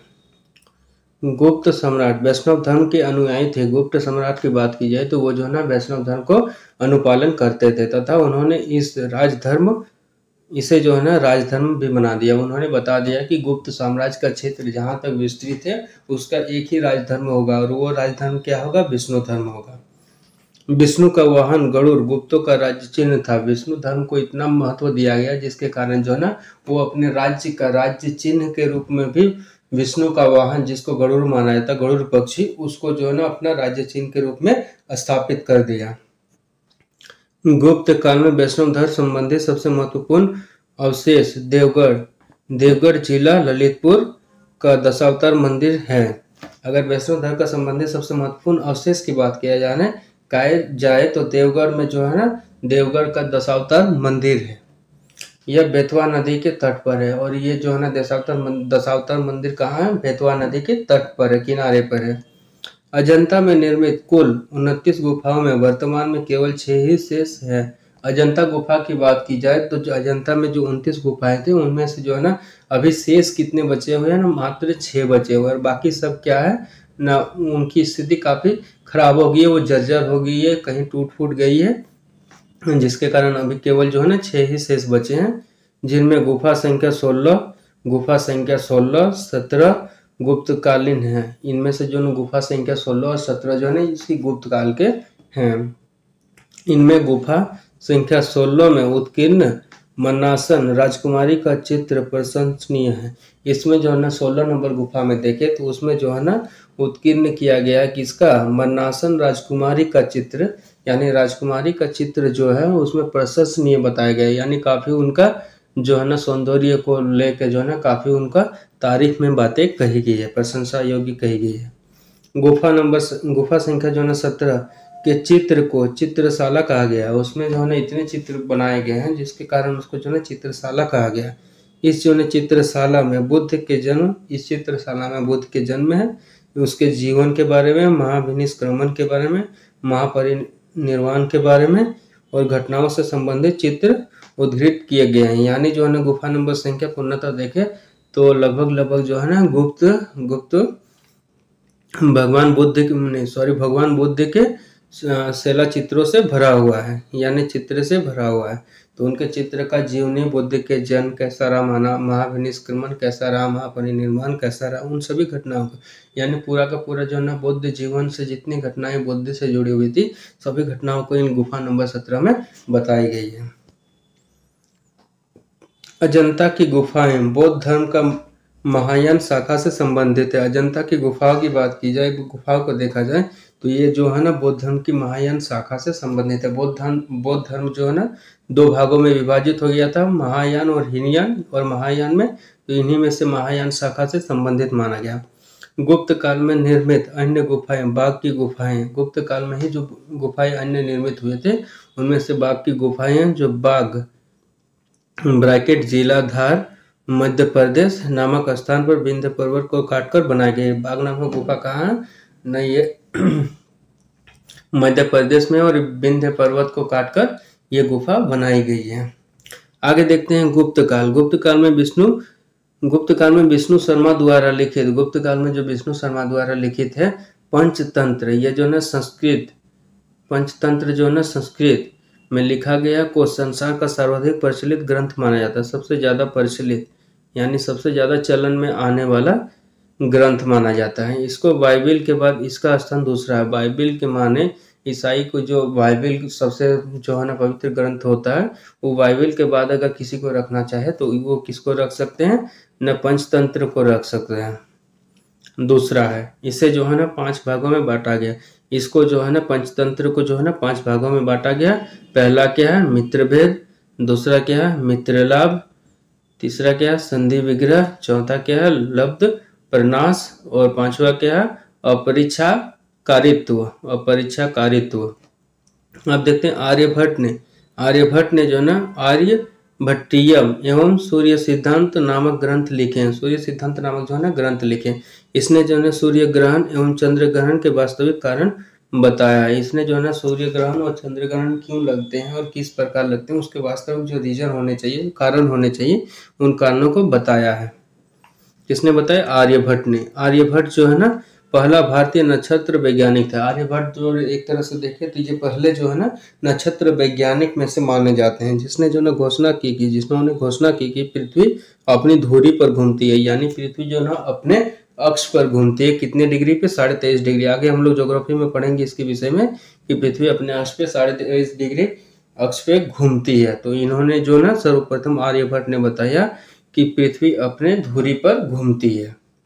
आगे देखते हैं ब्राह्मण ने बृहत संहिता, पंच सिद्धांत, बृहज्जातक और लघु जातक की रचना की है। ब्राह्मण ने जो ना इन पुस्तकों की संहिता की रचना की है। बृहत संहिता में नक्षत्र विद्या, वनस्पति शास्त्र, प्राकृतिक इतिहास और भौतिक भूगोल के विषय पर चर्चा किया। ब्राह्मण भी जो है काफी बड़े जो है विद्वान में से एक थे, जिन्होंने इन संहिताओं की रचना किया। इसमें जो है बृहत संहिता में देखे तो नक्षत्र विद्या यानी जो ना वो नक्षत्र तारों का भी ज्ञान रखते थे, और वनस्पति शास्त्र यानी जो ना वो पेड़ पौधों के भी बारे में जानकार रखते थे, और प्राकृतिक इतिहास, हमारा प्राकृतिक फिजिकल हिस्ट्रिकल क्या है, हिस्ट्री क्या है, उसके विषय में भी ये जानकारी रखते थे। भौतिक भूगोल के विषय पर भी इन्होंने चर्चा किया है। आगे देखते हैं तो ब्रह्मगुप्त इस गुप्त के महान नक्षत्र वैज्ञानिक एवं गणितज्ञ थे। महान नक्षत्र वैज्ञानिक और गणितज्ञ थे। ब्रह्मगुप्त के विषय में देखें तो ये जो है नक्षत्र वैज्ञानिक और गणितज्ञ थे। इसने जो है यह घोषणा करके न्यूटन के सिद्धांत को पूर्व कल्पना कर ली। उसने जो है यह घोषणा करके न्यूटन के सिद्धांत की पूर्व कल्पना कर ली, यानी न्यूटन के सिद्धांत से पहले ही जो है न्यूटन के सिद्धांत से पहले ही जो है इन्होंने कल्पना कर ली कि प्रकृति के एक नियम के अनुसार सभी वस्तुएं पृथ्वी पर गिरती है। इन्होंने जो है न्यूटन से पहले ही जो है ये आकलन कर लिया था कि प्रकृति में जो है एक नियम है जिसके कारण जो है सभी वस्तुएं जो है पृथ्वी के पर गिरती है, यानी कोई भी वस्तु को अगर ऊपर से गिराया जाए या ऊपर फेंका जाए अंततः वह जो है पृथ्वी पर ही आके गिरेगी। और ये जो है ब्रह्मगुप्त थे, इन्होंने जो है न्यूटन से पहले ही ये बात, न्यूटन ने तो बाद में जब पेड़ से एप्पल को गिरते हुए देखा तब उन्होंने अंदाजा लगाया कि आखिर पृथ्वी पर ही ये फल क्यों गिर रहा है। लेकिन इससे पहले ही देखे तो ब्रह्मगुप्त ने पूर्व अनुमान ही कर दिया था कि ये कोई भी वस्तु ऊपर से फेंकी जाए, ऊपर से गिराई जाए तो अंततः वह पृथ्वी पर ही गिरेगी, क्योंकि पृथ्वी स्वभाव से ही सभी वस्तुओं को अपने, पृथ्वी का यह स्वभाव ही है कि वो किसी भी वस्तु को जो है अपने ओर आकर्षित कर ले। तो देखिए ये न्यूटन से पहले जो है ब्रह्मगुप्त यही वाला बात बता चुके थे। उसके पश्चात जो है न्यूटन ने अपना थ्योरम देके उसको अपने नाम करा लिया। गुप्त काल में पलकानव ने पशु चिकित्सा पर हस्तायुर्वेद लिखा। गुप्त काल में जो है पलकानव ने जो है पशु चिकित्सा पर, देखिए पहले पशु चिकित्सा पर जो है लिखने वाला हस्तायुर्वेद लिखा। इसने जो है पूरा वेद ही लिख दिया कि पशु चिकित्सा, पशु की कुछ भी बीमारी हो तो उसकी चिकित्सा किस प्रकार की जा सकती है, उसके प्रति जो है वेद लिख दिया। नवमतम की रचना जो है गुप्त काल में की गई। नवमतम की अगर रचना की गई तो गुप्त काल में की गई। इस पुस्तक में जो है नुस्खे, सूत्र और उपचार विधियां दी गई है। यानी जैसे हम लोग अपनाते नहीं है कि कुछ अगर दांतों में दर्द हो तो नमक पानी के जो नुस्खे अपनाते हैं, उसको गर्म करके पानी को लेते हैं और वो जो नुस्खा अपनाते हैं, उस नुस्खे के बारे में इन्होंने नवमतम कम रचना में ही, इन्होंने पुस्तक में ही इन सब के बारे में बता दिया है। अब आगे चलते हैं। आगे हम लोग देखते हैं पुराणों की वर्तमान रूप में। आगे देखते हैं पुराणों की वर्तमान रूप में रचना जो है पुराणों की वर्तमान रूप में रचना गुप्त काल में हुई। पुराणों की जो है देखे तो वर्तमान रूप में यानी अभी का जो वर्तमान रूप है उसमें जो है गुप्त काल में हुई। इसमें ऐतिहासिक परंपराओं का उल्लेख मिलता है। इसमें जो इतिहास यानी प्राचीन समय में जो भी इतिहास रहे उन इतिहासों के बारे में उल्लेख मिलता है। संस्कृत गुप्त रचनाओं की शासकीय भाषा थी। संस्कृत जो है ना, ये भाषा जो है ना गुप्त राजाओं की शासकीय भाषा थी। यानी जो है ना गुप्त राजा जो शासन करते थे उसमें जो है उनका जो भाषा रखा गया था उसमें मूलतः संस्कृत को स्थान दिया गया था। संस्कृत भाषा में ही वो जो अपना पूरा शासन व्यवस्था चलाते थे। गुप्त काल में चांदी के सिक्के को रुपयिका कहा जाता था। गुप्त काल में चांदी के सिक्के को क्या कहा जाता था? रुपयिका कहा जाता था। याज्ञवल्क्य, याज्ञ जो है ना याज्ञवल्क्य, नारद, कात्यायन, बृहस्पति स्मृतियों की रचना जो है ना गुप्त काल में हुई। ये जो है ना रचनाएं लिखी गई ये गुप्त काल में लिखी गई। मंदिर बनाने की कला का जन्म गुप्त काल में हुआ। इससे पहले जो है ना मंदिर वगैरह बनाए नहीं जाते थे। मंदिर बनाकर जो है ना मूर्ति स्थापित की नहीं जाती थी। बस उस समय जो है ना शैली आ चुकी थी, मगर मंदिर किस प्रकार होने चाहिए, मंदिर के क्या डिजाइन होने चाहिए, कहाँ जो है ना मंदिर में भगवान को स्थापित किया जाए, इन सभी के बारे में जो है ना इनका जन्म गुप्त काल में हुआ, जिसके कारण इसको स्वर्ण काल भी कहते हैं। गुप्त काल में हुआ। त्रिमूर्ति की अवधारणा का विकास गुप्त काल में हुआ। अगर इस काल में देखें तो जो है ना गुप्त काल में त्रिमूर्ति यानी 3 मूर्तियों की अवधारणा का विकास भी जो है ना गुप्त काल में ही हुआ। गुप्त वंश के शासकों ने मंदिर एवं ब्राह्मणों को सबसे अधिक ग्राम अनुदान में दिया। यानी जो है ना गुप्त शासकों के विषय में देखें तो सबसे पहले जो ना ब्राह्मण दान जो देखते हैं जो भूमि के रूप में दिया जाता था वो अधिक से अधिक मात्रा में दिया जाता था गुप्त शासन के काल में। और ये जो है ना ब्राह्मणों को पूजा पाठ करने पे पूरे के पूरे ग्राम तक ये दान में दे देते थे कि अब ये पूरा का पूरा गांव आपका हुआ। गुप्त काल, और उस गांव को जब दान में दे दिया जाता था तो जाहिर सी बात है कि उस गांव से जितने भी कर के रूप में अनाज वगैरह जो भी आते थे उन अनाज का मालिकाना हक उन ब्राह्मणों को मिल जाता था। गुप्त काल जो है ना लौकिक साहित्य की सर्जना के लिए स्मरणीय है। गुप्त काल जो है ना लौकिक साहित्य जो हम लोग देखते हैं, गुप्त काल जो है ना लौकिक साहित्य की सर्जना के लिए स्मरणीय है। भास के 13 नाटक इसी काल के हैं। भास के अगर 13 नाटक की बात की जाए तो इसी काल के हैं। शूद्रक का लिखा नाटक मृच्छकटिकम, शूद्रक द्वारा जो लिखा हुआ नाटक है वो मृच्छकटिकम या माटी का खिलौना गाड़ी, जिसमें निर्धन ब्राह्मणों के साथ वैश्या का प्रेम वर्णित किया गया है। यानी देखिए इसमें जो ना ऐसा लिखा गया शूद्रक का लिखा नाटक, शूद्रकों के द्वारा जो ना ये 4 वर्गों में से जो ना शूद्रक वर्ग को काफी निम्न वर्ग में रखा जाता था और इनके द्वारा जो नाटक लिखी गई वो मृच्छकटिकम है, जिसमें माटी का खिलौना कहा गया। माटी का खिलौना कौन है? जिसमें निर्धन ब्राह्मण जिसके पास जो है धन ना हो, निर्धन ब्राह्मण के साथ वैश्या का प्रेम, जिसके पास धन नहीं होता था उसके साथ जो है वैश्या को प्रेम हो जाता था, उसके विषय में प्राचीन नाटकों में सर्वोत्कृष्ट माना जाता है। प्राचीन नाटकों की माने तो उसमें जो है ना सर्वोत्कृष्ट माना जाता था, यानी बहुत अच्छा उत्तम माना गया है इसको। कालिदास की कृति, आप देखते हैं कालिदास की कृति अभिज्ञान शकुंतलम, कालिदास के द्वारा जो लिखी गई कृति थी वो अभिज्ञान शकुंतलम थी। इसमें जो है ना राजा दुष्यंत एवं शकुंतला के प्रेम की कथा बताया गया। इसमें जो है ना राजा दुष्यंत और एक शकुंतला नामक महिला के प्रेम की कथा बताई गई है। इसको आगे देखते हैं। द्वितीय भारतीय रचना है, यह जो है ना द्वितीय भारतीय रचना है जिसका अनुवाद जो है ना यूरोपीय भाषा में हुआ है। ये द्वितीय अनुवाद, ये जो है ना द्वितीय भारतीय रचना, ये दूसरी जो है ना भारत की द्वारा लिखी गई रचना है जिसका अनुवाद, जिसको पढ़ने के लिए जो है ना यूरोप भाषा में भी इसका अनुवाद किया गया है। ऐसी प्रथम रचना है भगवत गीता। अगर प्रथम रचना की देखा जाए तो भगवत गीता को भी जो है ना अन्य विदेशी भाषाओं में अनुवाद किया गया, यह प्रथम है। और सेकंड में देखा जाए तो ये कालिदास का जो है ना अभिज्ञान शकुंतलम, ये दूसरी में आती है। अब आगे देखते हैं सांस्कृतिक उपलब्धियों के कारण गुप्त काल को भारतीय इतिहास का स्वर्ण युग कहा गया। सांस्कृतिक जो है ना उपलब्धियों, क्योंकि सांस्कृतिक उपलब्धियों में देखते हैं कि इसी के काल में मंदिर निर्माण काफी अधिक मात्रा में हुआ और साथ ही साथ मूर्ति स्थापित भी हुआ, जिसके कारण जो है ना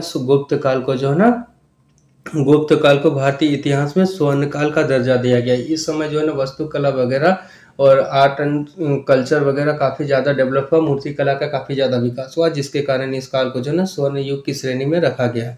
आगे देखते हैं नोट नगरों का क्रमिक पतन।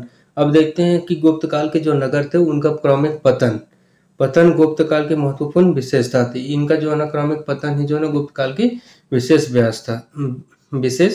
विशेषता थी।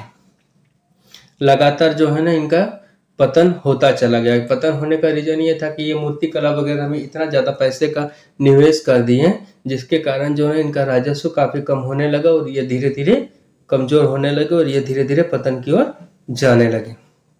तो दोस्तों आज की क्लासेस में हम लोग इतना क्लासेस कर चुके। अब आज की क्लासेस यहीं रोकते हैं। अब आगे कल के क्लास में ये चैप्टर नंबर 22 से शुरुआत होगी और हम लोग पूरा कोशिश करेंगे कि इसको आगे तक ऐसे कंटिन्यू किया जाए। तो अगर आपको मेरा पढ़ाया गया अगर लेक्चर अगर अच्छा लगा हो तो इस चैनल को जितना से जितना हो सके लाइक करें, सब्सक्राइब करें और शेयर करें। तो आपका आज की क्लासेस यहीं रोकते हैं। तो लबासना जीएस क्लासेस के साथ बने रहने के लिए धन्यवाद। जय हिंद, जय भारत।